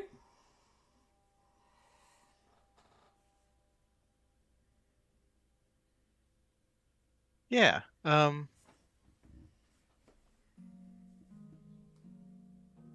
ask Thea. That message. Any way I could learn how to do that?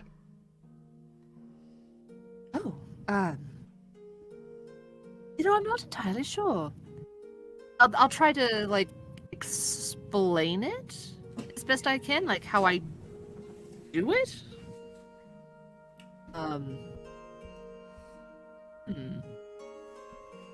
Would I know of any other means that spell could be taught?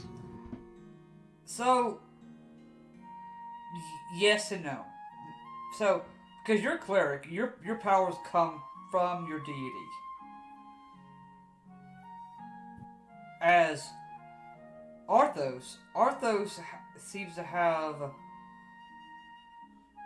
innate magical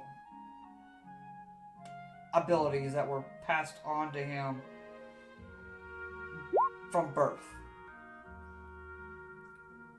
As someone like Antiochus, he's someone that learns. He learned the spell through years of training and hard work. Someone like Megra, more attuned to nature. So you're kind of like explaining how like each like, you know, those that are magically inclined are able to do the different things that they're able to do. I would say you explain it that way. Okay. So there's different ways to do it. It just takes some time.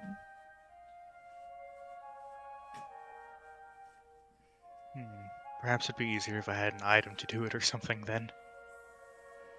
Such things may exist. I've not seen one personally, but it doesn't rule it out.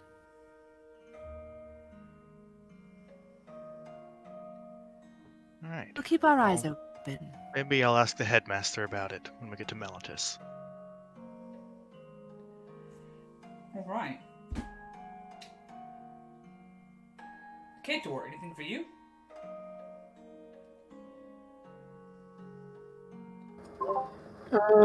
No, I don't think I'm going to be doing anything special. I'm more than willing to take a watch, though. Okay. Iroas will go ahead and take first watch, but I'll let you take second or third. I'll do second. Okay. Iroas likes his first watch. And that's with advantage, thanks to Bobo, and that is a natural 20 for advantage. Everything seems to be safe and sound. Go ahead and, Kator. Perception with advantage. I was going to say the funny thing about it, since he is a warrior and a soldier, that's a total soldier move. It's like, I'll take first watch, Yeah. just so you can get it out of your way and get to sleep the rest of the night. Just saying, from yeah. Exactly. Being ex-military, I was always like, I'll take first watch. That way you could like go ahead and get it done with and sleep in. Exactly. Now, all right. Exactly. All right, soldier boy. I just find it funny. I just find it funny that you instinctively are doing that. Well, it's how I think Iroas. It's how I think Iroas would be. So. I got an 18. 18. Yeah, that's with advantage. That's with advantage. Nothing bad happens on your watch. Third and Cool. final watch. I'll do it. Go ahead and make me a perception check with advantage. No. Damn. Nothing bad happens on your watch. Boom goes the dynamite. Damn. Thea, roll me a d20 for the day.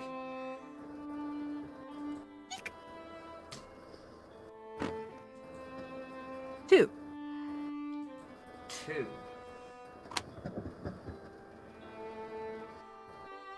Oh boy, how are we gonna die this time? On a 2, we're gonna take a break and come back. Oh, God. The suspense. 5 or 10 minutes, mainly because I need more water and need to go see. I need to go to the little DM's room. You're up because you have to prepare something on the roll of a 2. He's to prepare an encounter. He has to do a number 2. Some Gotta see a man there, about a centaur. there are times where I'm Go ahead and pick back up.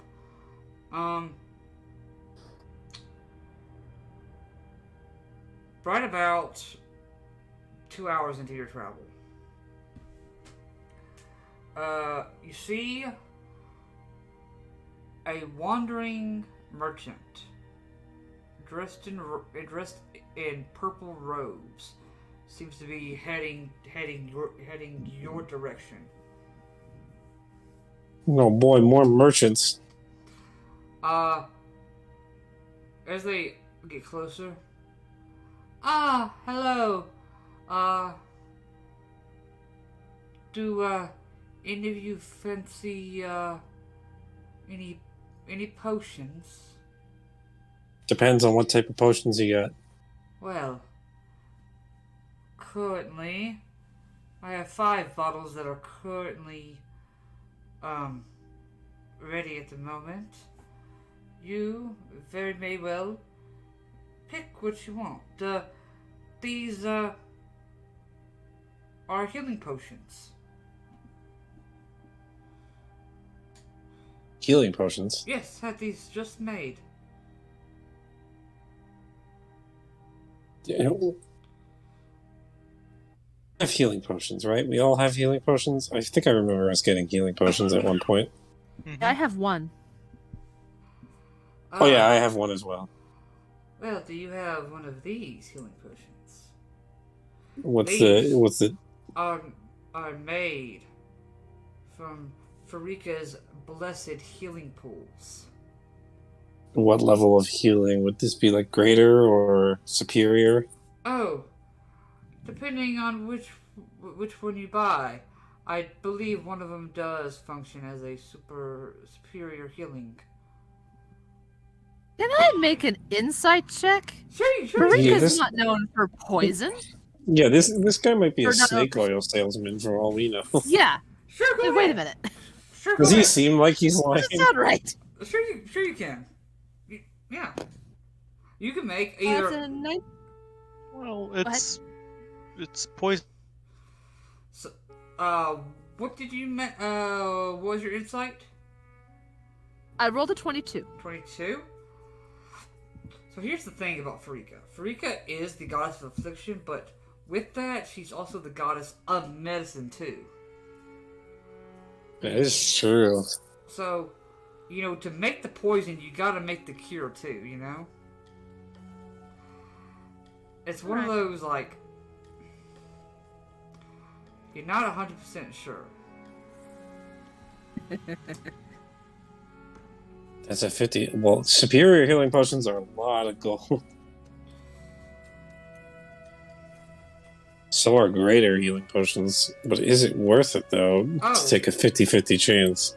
I mean, I'm selling these for a gold piece per vial. A gold piece? Yes. Now, I know you're a rip-off merchant. Why? Because I'm selling it at a cheaper price than others do? Yeah, that's a greater / superior healing potion. Those goes for like at least over 1,000 gold pieces. Okay, well, you're getting it for a gold. Fine, I'll take one. Alright. I don't think we really need any. We have people traveling with us that can heal. That is right, but I just want to. I give him a singular gold piece. I'm like, just give me a greater one, I guess. Alright, you're gonna take. You're gonna take the greater? Yeah, I'm just inspecting it at this point. Okay. You're inspecting it? Okay. Looks. Mhm. It looks like a potion. Okay.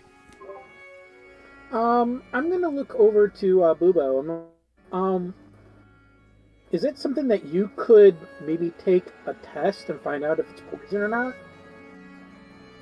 I'm just thinking because he has immunity to poisons and stuff like that. He could possibly test it and see if it is poison or not. Just a thought. Just to put a drop in his mouth. Is Yeah, that, okay, is that something you want to do? I mean, that's... I'm just saying because it's like he's immune to poison, Yeah. but I'm Well, not sure if he has the ability to decipher taste. Oh. Since he can't, I mean, he doesn't require air, food, drink, or No, sleep. yeah, Why would he I don't think senses? I don't think he'd be able to tell you. Yeah, I don't think Okay. healing potions would work on constructs either. I take the. I wonder if he might be able to determine. you know what I do? I So, uncork it. I let a drop hit the ground. okay. See Well, what maybe happens. Like on a leaf or a blade of grass or something like that. See Yeah, if like to see if it like heals the Curdles. plant life or something. see if it You, curdles it or something. do that, and you watch as the grass around it begins to die. You just sold me a potion poison. I just had a stroke. Potion of poison. You kind of look up and you notice that the apothecary has literally has started riding behind you. Has pushed their horse, kind of like, come on, let's go. Telekinesis. I'm dragging him back off his horse. Okay. DC 16 strength check. Strength check. Or strength saving throw. Strength saving throw. Okay. For him, yeah, he can hold right at the horse. 12. Up and pin him to the ground. Oh. All right. Yeah, nice try, charlatan. All right, look. I'll be honest. I don't know what they do. It kind of just depends on the potion. Right. So you were willing to sell me this potion in the short term, and then not deal with the long term consequences. I mean, I look at the rest of the party. Do you want me to smash them? Because I'm assuming they're on the horse still. No, right? we got pulled off. He had his bag. It's in a bag, right on his back. But it's in a bag that's on his horse, right? Yeah. Yeah. So I was gonna go up to the horse and then look back at the rest of the party and say, "Do you want me to smash all the vials?" I uncorked the bottle that he just gave me, and I'm like, "So, are you telling me the truth?" And I start leaning the bottle near his mouth. Yes. It depends on the vial. It kind of is just All a right. random effect that they pick up. Do you know which vials are which? Do you have them marked? No, so that's the funny thing. You don't know until you drink it. I'm searching his person to see if he has like a checkbook or something that might identify it. No. No. You look through. Look, I just know. I'll take my gold piece back. I just know that these pools are supposed to make healing potions, and it does work. But sometimes there is a chance that, well, at least from what I've seen, one of them gave me bad breath for about 3 days. Oh. So the potion that I have in my hands, is that like a potion of poison? That one is a potion of poison. Cool. I mean, I could still keep it. Yeah, Put you on can my still blade keep if I need it. Yeah. Well, what I'm thinking would be which would be a fair form of justice, is that we destroy the rest of these bottles.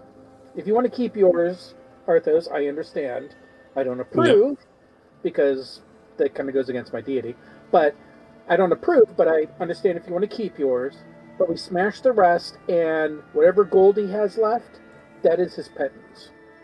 And if anything, I will take that gold, and we will donate it to one of the temples when we get to Meletis. It doesn't have to be Heliod. It could be one of the others. I'm in favor of that. Cantor? Sounds good to me. I now have a potion of poison and a poisoned dagger. This is fun. Well, now you have a means of recharging that poison dagger. So, can I get up? Or are you gonna pin me here? How about I put a foot on his chest, like, you're just gonna stay right here while we smash the bottles. Yep. So, yeah, I'm going to take down the bottles, smash them all. Is there anything else on his, of any value that I can see? Because that's going to probably go to donation as well. He has a basic traveler's kit, backpack, bedroll, torch, ball bearings. It's really not I'll take the ball bearing. I'll take the ball bearings myself, if anything. Okay. He does have It's those. I'm looking at these. And he also has alchemist supplies and herbalist supplies. Oh. Do we need to? Does anyone want to craft potions? I'm thinking we need to make sure this guy stays out of business, so we should definitely do something with these, whether it's keep them for ourselves or destroy them, one or the other. I say definitely destroy him. Is that what he said? I take Why not both, keep them throw them for up to the air, and just. Iroas said to destroy him. Yeah, like I I mean- said, it's like I'm not aiming for destroying, but I mean, if there's anybody who really wants them, speak now or forever hold your peace. Do we really need Well, I them? have an herbalism kit. I'm good. All right, then we can destroy I'll that keep too. them. I'll keep them. Okay. Oh, Oh, you'll keep them? Fezzik will Yeah. keep 'em? Okay, cool. Could come in handy. Never know. Yeah, okay. Fezzik, you can have the alchemist. You can add alchemist supplies and herb supplies as you guys rob this apothecary. Sorry, well, man, it's but poison. Well, This poisoner. he's a snake oil salesman, more like it. Exactly. We are saving many other people from himself. You know how long it took to get the money up for the supplies? I Hey, look, man, get a Look better at the poison. profession. Yeah, you might want to do a better. Yeah, you might want to have a better profession, or at least have a better sales pitch. I don't know. Go like study Thea's- under it. Thea's Yeah, gonna and then take of one of her course, like, sickles look out. Then of course look on his person for his money pouch, and like I said, that's going to a temple that will decide. Actually, you know what? I trust Thea on this decision. I think we should just let him keep the gold. No. We're gonna give him still his supplies, so we're not gonna Maybe- starve the poor man. But he needs to think about, we're giving him, let's say, a fresh start, a clean slate here. Like He can work do for an whatever actual he wants to apothecary. When he gets to the next town or village, he assess, and hopefully he'll pick a better profession. But I'm not looking to ruin the guy, but I want to make sure that he doesn't harm himself or others going forward. Because I don't know if he's actually killed somebody. He's just an idiot at this point. Thea's gonna take out a sickle, walk up, drag this guy up, back up onto his feet, basically grabbing the front of his shirt or tunic or whatever, and basically drag him up. Yeah, ropes. Stand him up, hold the sickle up in front of him, take out a copper, put it in his hand. I suggest you find a new god to serve, or you will need this copper, and we meet again. I'll let him go. Okay. There we go. We're all the hype man in the back, like, oh shit! Yep. So, did we get some gold off of him too? You guys are able to get 20 gold pieces off of him. Not much, Okay. but it's 20 gold pieces. Yeah. So, whatever pouch he has his gold in, Yeah. I'm gonna look at Thea and I'm like, Thea, I know your deity and what you follow. I figure you might have a better idea of who this should probably go to for a donation. I vote for since the- Karametra. I could work with that. I like that idea a lot. Figuring, that this is literally blood money, we should probably give it to those that spilled their blood. Especially since Farika was involved, or at least her cult was involved, in nearly destroying my home. I will say this looking this guy in the eyes. That's a very valid point. I wouldn't That's mess very with her, valid. man. As I look over to the guy and I'm like, obviously, this is your lucky day. Yeah, imagine if, like, bandits actually caught you on the road. They would have done worse. She has You every would've been right dead. to destroy you. But instead, we are letting you go. Heed her words. Find a new profession. Or you're going to use that copper to find a new profession, or use that copper to bury yourself. If he's just gonna get on his horse, he's like, "Well, it's win, bullseye!" And he's just gonna like ride off. He's scared. He's gonna have to change his robe when he gets a chance. Oh yeah. He's going to... You know. Yep. No, you just see this shit coming out of him as he stands up. Well, it's hilarious. I think he probably did enough to where his horse was shitting for him. Yeah, it's pretty bad. Even though it's so bad, Like, the I don't horse wanna be feels it around too. Like the horse is like, I don't want to carry this asshole anymore. The horse No. feels the shame. The horse does feel the shame. All right. Interesting. Okay. So, you guys continue on your way. Yeah, I mean, it's like as we kind of get ourselves back together, I'm going to look over at Arthos, you know, kind of turn my head towards Arthos, kind of like shake my head a little bit, and continue on. What? Extra damage? It just goes against Heliod's MO, you know. But We're using it on the bad people. I'm not going. I'm not preaching. I'm not preaching. Okay, you don't say I'm not preaching and then preach. I'm not preaching. I might be judging you, you know, internally, but I'm not preaching. Preaching and judging are exactly the same thing when you think about it. All right. So, on this day of travel, you guys are able to camp down for the evening. Arthos, any messages you want to send?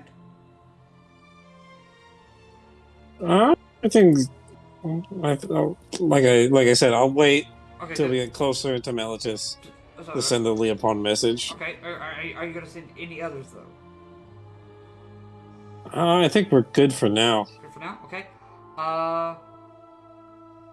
Anything else for you on this evening?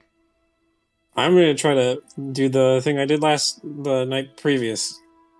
Send out a prayer to closest to see if what I heard was real. All right, go ahead and do that. Make a religion check if you'd like. Oh, even worse. You're That's a 7. you're unsure. Your mind is just all over the place at the moment. You can't seem to keep coherent thoughts together. Maybe it's because of the poison that you keep on your body. Could be. No preaching. No preaching. No preaching. I'll use the poison on you in a few seconds. Thea. I will send another message to Varius, Okay. and I'm going to ask him if he knows who put him in the vase. Okay. Is that your entire message? 25 words. Let me think. Who put him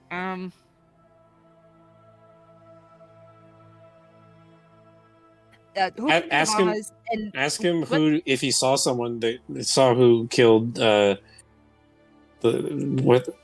lady's name. And does he know what happened to Kia? Yeah. Okay. Yeah. That.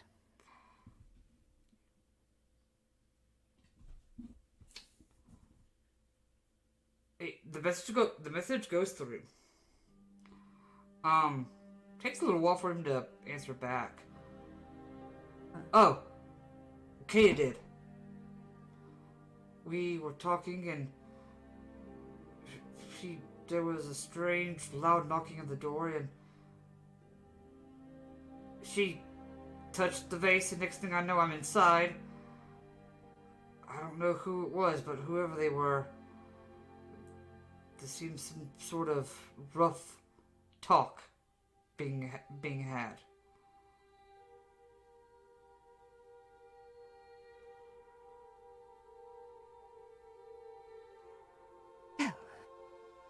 That's information.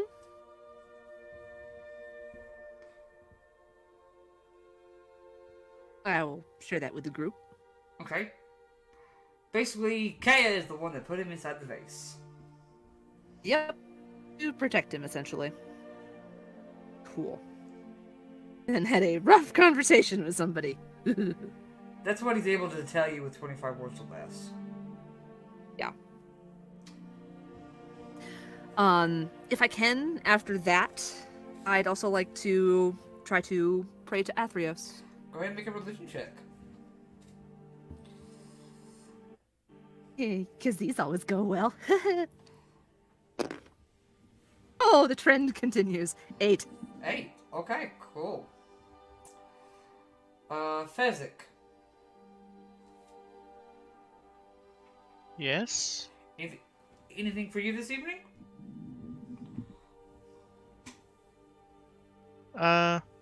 Just gonna try and figure out what the different things in the alchemist supplies and herbalist kit do. Oh, okay, yeah. You kind of go through and you're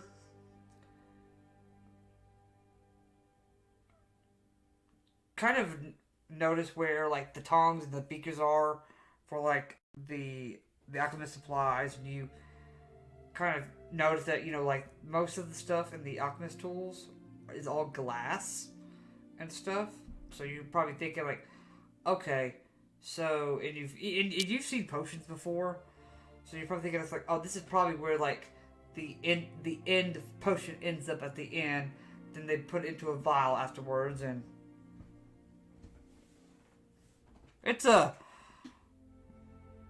process, but you're starting to learn kind of what each thing does. All right. Kator, Yes, and I am actually back. anything for you? I'm just gonna probably pray to my deity. Okay. Go ahead I'm and not make a planning on religion doing check. too much. Oh, come on. Come on, Chrome. Oh, where am I? There we go. Oh, nat 20. That's a 20. Okay, cool. Just keeping track of that. Alright. Iroas will go ahead and take first watch. That's 17 plus stuff. You guys are good to go on first watch. Second watch. Cantor can do that again, Okay, go ahead and make a perception check with advantage. since I've been doing that a lot lately. Ah, another nat 20. How's about that? Okay. 27. Alright. Yeah, nothing- me and Booba are starting to really get in sync here. Oh, yeah. Third and final watch. Take it. Okay, go ahead and make me a perception check with advantage. Ooh, natural 20 for a 23. Jesus, okay. Alright. You, Boobo. Nothing bad happens. I believe Boobo's starting the party. Now, Cantor, it's your turn to roll the d20. Ooh.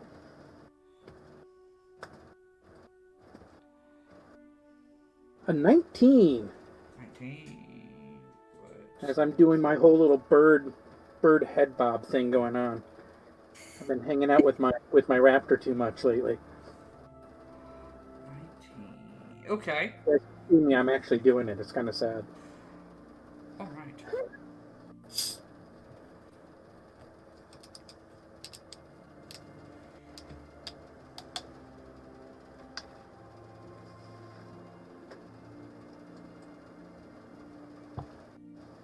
Alright. 30 bandits show up out of nowhere. No. I'm ready for a good fight. You begin to make your way on this fourth day. Nothing bad happens. Nothing seems to happen. It's a pretty normal, boring day. As you guys get a good day's worth of travel in, the night comes. As you're all sitting up for camp, you see a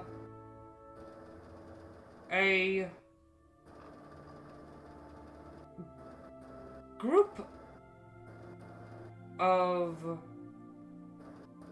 on, no, let me see how this one is done. Oh, that's right. I don't like where this is going. Oh, alright. It's living spells. Jesus. I'm gonna need everyone to Oh, I make think I spoke too soon. Constitution saving throws as you guys are setting up for the evening. Ooh. Constitution saving throw. 22. 22, okay. And 10. Oh no! Yeah. Yeah, I got an 8. So, Oh no. so just Fezzik and Arthos. I gotta roll for. Yeah, I rolled an 18 I plus gotta roll 4. for Rois. Celine. Fezzik and Arthos. Don't. Okay, only 2 people in the parties has made that check. Oh, You watch as your friends begin to bed down for begin to set everything up for the evening. You watch as whatever they were doing, they suddenly collapse. Oh, As they collapse, you begin to hear the sound of music. Do coming we from- feel anything when they collapse? Like, do we start I- feeling exhausted? I run over You- and I catch Thea before she hits like the your ground. eyes were starting to close for a little bit, and you could feel like your body kind of go numb, but you're able to push through it. I'm drawing my weapon like, all right, who's out there? Yep, me too. And you suddenly see this almost dark apparition. Do you both have dark vision, correct? Yep, we're the only members of the party That's that right. have dark vision. That's actually it's actually really good that you guys got this. Then I'm assuming Bubo is okay though, right? Bubo's okay. Yeah, he's awake. Yes, because Oh, he's a that's near yeah. everything. But Iroas, Celine, Cantor, and Thea out like lights. And Nap time. you all see this this it's almost like a shadow. It's hard to make out from like this how far away, but you can see it like it's got a flute near where its mouth would be. Strange. You two didn't go to sleep. Why is that? I don't know, maybe we're not tired right now because we got adrenaline pumping. Who the fuck are you? Oh. Well, that's rude. But, I guess you're curious. And you see, comes a little closer out. And you almost see now. The reason why you couldn't see much of anything because of how far away they were, it's almost like they are shadow. It's strange. It's their... I don't like this. The way to describe this person, they are wearing this almost black and red leather toga that comes down to their down back behind their knees.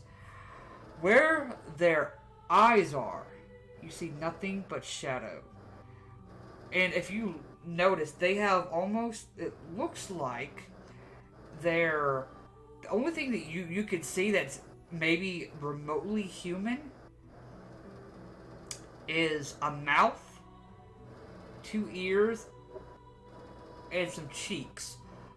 Where the eyes, forehead, and everything is, there's nothing but 2 horns.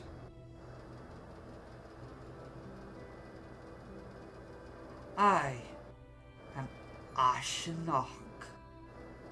But you may know me as the Nightmare Muse. I don't like that. That's a pretty ominous name. I don't think I've heard that name before. Ah, No, it doesn't really you haven't heard ring of any me? bells. That's disappointing. Basically, my music puts people to sleep. Right, but it seems it didn't work on us too, so you didn't really do a good job. Well, 2 out of 6 I can deal with. Alright, are you okay? I don't like that tone. Are you here to fucking fight or what? Oh, no, Quick question. I was gonna say, Yeah, what's up? I had a quick question. This is a rules question because it Okay. could possibly affect here. Okay, rules question. In terms of the raptor, Okay. he's considered as a pet or a familiar? It's a pet. Pet. Okay. Now, with the rules of pets, how did you want to play that out? Do you want it to be where the entire party can control him, You. or Just you. strictly me? Just you. It takes orders from you. Okay. All right. Just wanted to get that clarified because I mean, different Yeah. PMs play different. Yeah. You are the one. So- You're the one it like imprinted on. So it's So going to his take orders loyalties only are from you. towards me. Okay, so his loyalties are directed towards me primarily. Okay. Yeah. I mean, obviously the rest of the party too, because Yeah, he well, knows yeah, that but yeah, but primarily you. Okay. Arthos is like white knuckling his longsword, like getting ready to strike if needed. I typically put people to sleep, then I feast on their dreams. Yeah, no thanks. And what are you and your little friend gonna do? Fucking If kill I- you. If I can, I would like to have Bubo try to swoop in and. Well, first off, is his flute thing that he's using, is that kind of in and out of material like the rest of him? No, well, this being, they, because it's kind of hard.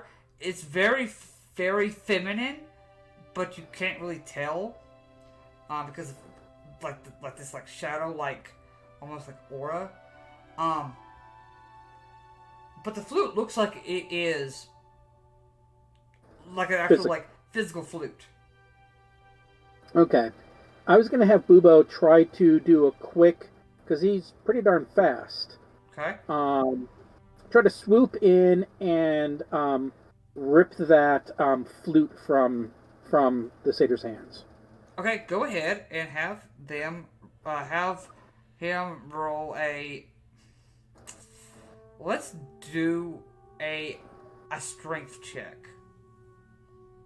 I mean, Okay. not to. It's a great idea, but aren't you asleep, Cantor? But the owl can act independently. Yes. Yeah, Yes. Oh, The okay. raptor is not. yeah, Never Bubo mind. is not. yeah. Ma- And that's why I was asking if he's independent versus. Yeah. That's why I was asking that, because I to find out exactly. Because if he was a familiar and everything like that, yeah, of course he's not going to be able to do Yeah. too much crap. Yeah, I'm a on pet. If it's a pet, yeah, it's completely different. Yeah. So, As I Thanks for the clarification. as the owl's swooping in, I tap my chest and use my packed spell slot to cast Armor of Agathis at 3rd level. 3rd level. So he rolled a 19 plus 1 to swoop in and try 19 to plus swipe 1. that. Yeah, so he rolled a total of 20. Okay. Because he has a 12 strength. Arthos, as you go to cast Armor of Agathis, he watches the muse kind of just waves their hand, and this like shadow kind of like overcreeps you and eats away at your Armor of Agathis, casting Counterspell. Oh, funny. Hexblade's curse. Okay. Not a spell. I'm essentially his own shadow starts leaping up and surrounding him. Interesting. And I do an extra 3 points of damage to him, and I can score a crit against him on a 19 or a 20. 19 or 20. Okay. And I charge him. Okay. Able to grab the flute out of this being's hand. Is able to. Cool. And I'm casting Booming Blade as I rush up with both hands on the sword. Okay. I'm making an attack roll. Go ahead and make an attack roll. That's fine. I want to No. try stopping Arthos. That was a 19. 19. So I crit. Okay. Go ahead. Go ahead and roll the damage. So that's 10 plus another d10. Okay. Okay, that's not great. The Could've done additional better. D10 is automatically just a 10. Yeah. Yeah, it's a just 10 plus 8, which is 18, plus another 3, which is 20, plus an 2d8. Mm-hmm. Or actually, that would be an automatic 8 plus 1d8. Yeah. So that's 14 points of thunder damage on top of that. Wow. So how much damage altogether? Altogether, that was 20 slashing, 14 thunder. That's going to be 34. 34 points of damage. Okay. Fezzik, Boom. I will give you a chance to react to that as well. I just come down slashing into his chest as his own shadow.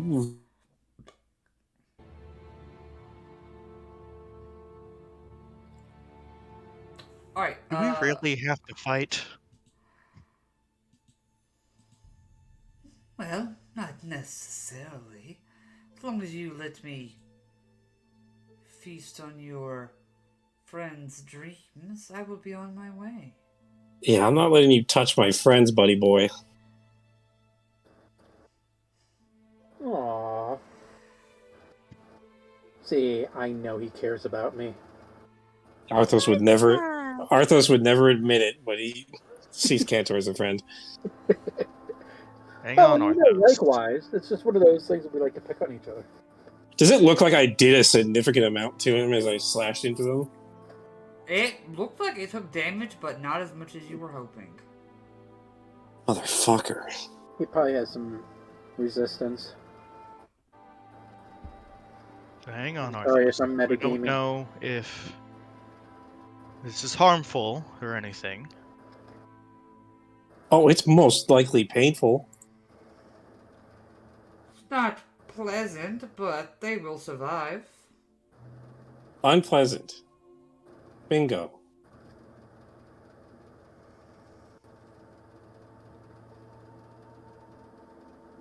All right, Well, well, if he- consider also that your if- warning then. Also, if he moves, he takes like an additional, I think a 3d8 because I critted on that. Yeah. Because Booming Blade also does damage if he moves. Okay. Oh.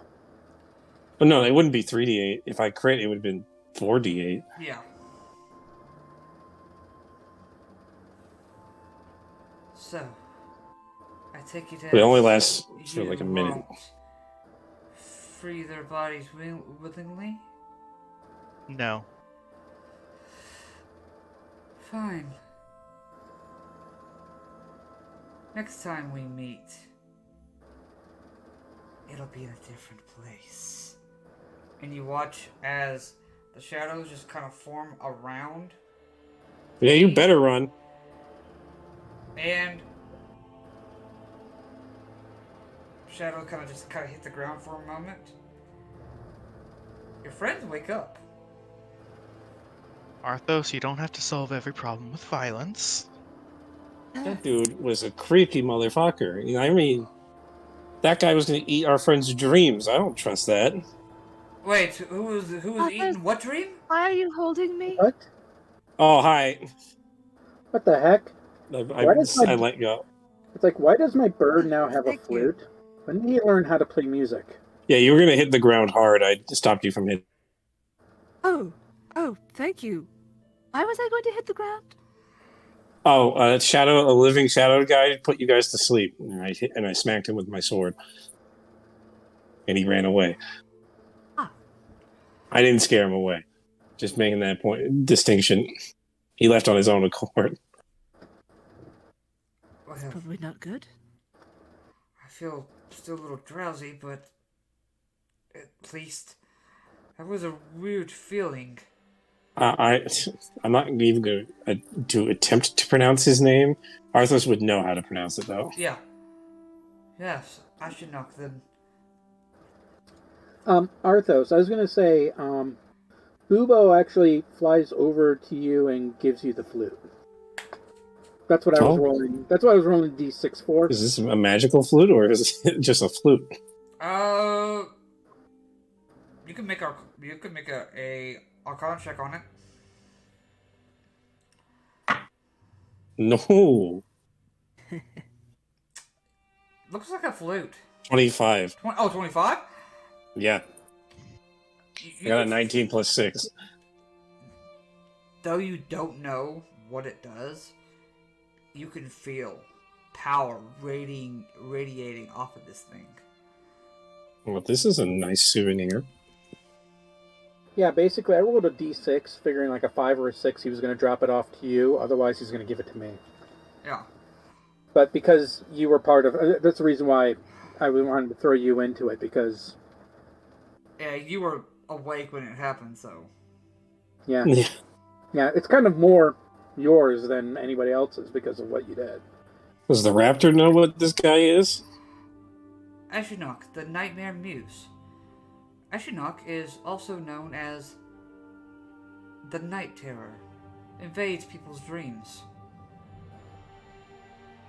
Is it painful or? Oh, he said it was unpleasant.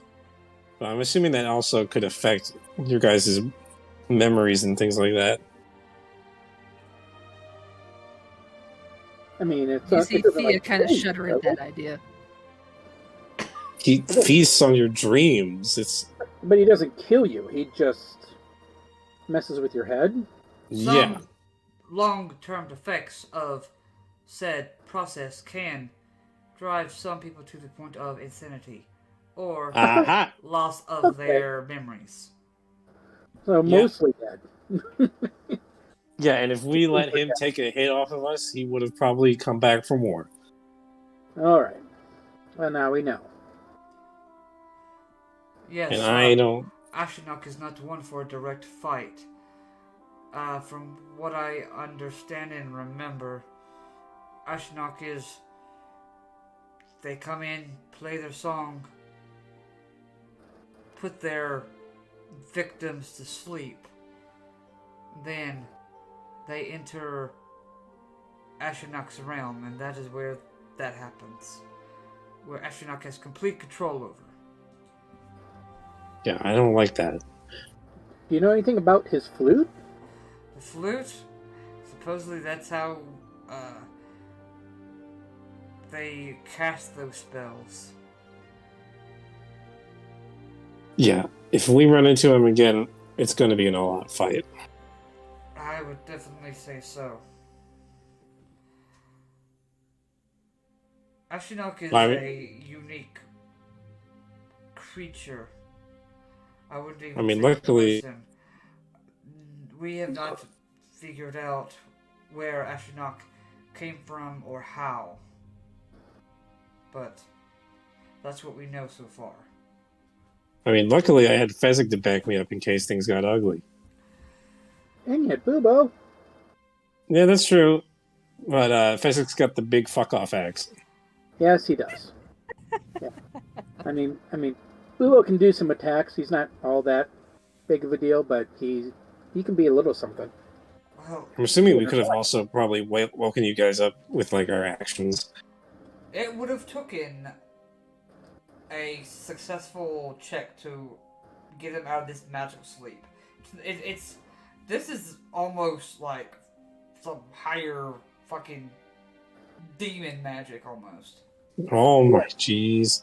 It's probably not as simple as like shaking somebody awake. Yeah, it's probably it's Not just the sleep spell, it's something more. yeah. Yeah. It just starts slapping everyone trying to get them awake. Like, wake up! Yeah, it's worse. So, yeah, it's pretty bad. I mean, he let us wake up when he left. Let's put it that way. Now, yeah. No, Ashnok is not a... If they are able to, they would rather invade you in your sleep than in this realm. Good to know, good to know. Easy to surrender. At least we're not going to deal with Freddy Krueger then tonight. That's fine. Well, we don't know where he is. He could come back when we're asleep. That's He could. We can always keep our eyes peeled. We need to be Well, definitely more. Need to make sure that we take our watches and take them more serious than we have been. All right, cool. I call first Perhaps- watch. Perhaps two people should take a watch at a time, just in case. Alright, who wants to join me on first watch? Well, I mean, I'm already gonna be up, so sure. Is there anything that Thea, now that you've woken up, any messages that you want to do?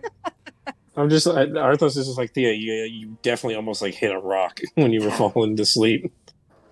Oh, I appreciate not hitting a rock. That would be quite a headache. Thank you, Arthurs. Don't think I have any messages tonight. Okay, cool. Just checking. I will definitely find as quiet a space as I can while not wandering far, because that was weird. Mm-hmm. And it's not even exactly a prayer to Athreos. It's just meditating on nightmares she's probably had before. Yes. About her past, and what things could have given the yeah, what could have been running through her head, or what could have happened with this Ashnuk, and that's just going to be playing on her mind for a while. All right. Awesome. Okay. Cool. Fez, anything for you? Nope. Cantor, anything for you? Just my regular prayer. With the prayer. Okay.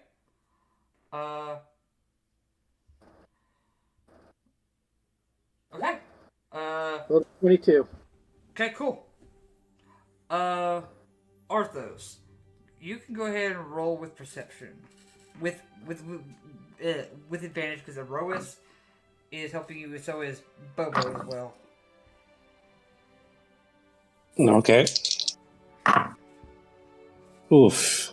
Come on. Hey, Gavota. It's only 15. 15? That's not bad. Between the Plus both the of you, rest.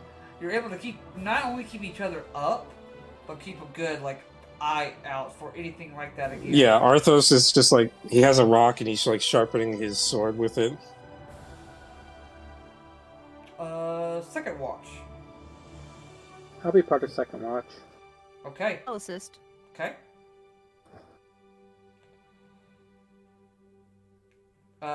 Whichever wants to roll perception with advantage. I rolled an 11 and an 11. Oh my god. So whoever else is watching with me. I think it was Thea. Yeah, do I roll as well? Yeah, I'll allow it. Yeah, That's with fine. advantage.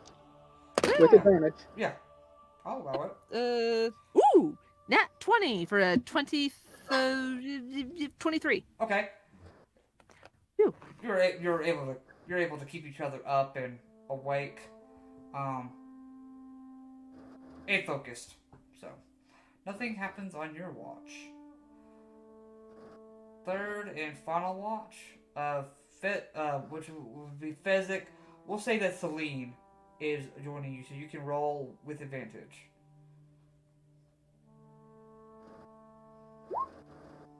Trying to make sure that nightmare bastard doesn't come back. Yeah. That's a good one. Okay. Nothing bad happens on your watch. On this 5th day of travel,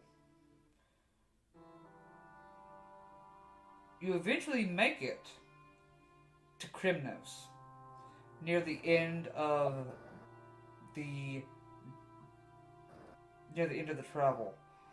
Krymnos is a very relaxed town for the most part, as you guys are coming in. Oh, civilization. Well, some civilization, but it's better than being out in the wilderness and having to worry about Nightmare eating people. that is what I was just about to say. Oh, is there a bathhouse in town? I think I could use a bath at least. You see, we hear someone kind of like, "What? You think this is Meletis? We think we just have baths all over the place? If you want, you can go 5 miles outside of town towards Meletis, and you can find a stream to wash yourself at." Well, calm down, buddy. I was just asking. It was curiosity. Jeez. Like, what, do you just think just because we're What? close to Meletis that we have everything Meletis has? It was a rhetorical question. I didn't think there was. Do you guys happen to have like an inn or a place where we can maybe share a meal, a fire, place to rest? We've been on the road for the past few days. We don't really have an inn, but I'll tell you what. Oh, nice to Cantor, but you hate me, huh? For what? For 5 gold for all of you, you could stay with me and we have a farmhouse. You can at least have a roof over your head for the evening. Plus there's some bales of hay there that you can sleep on. Sound fair?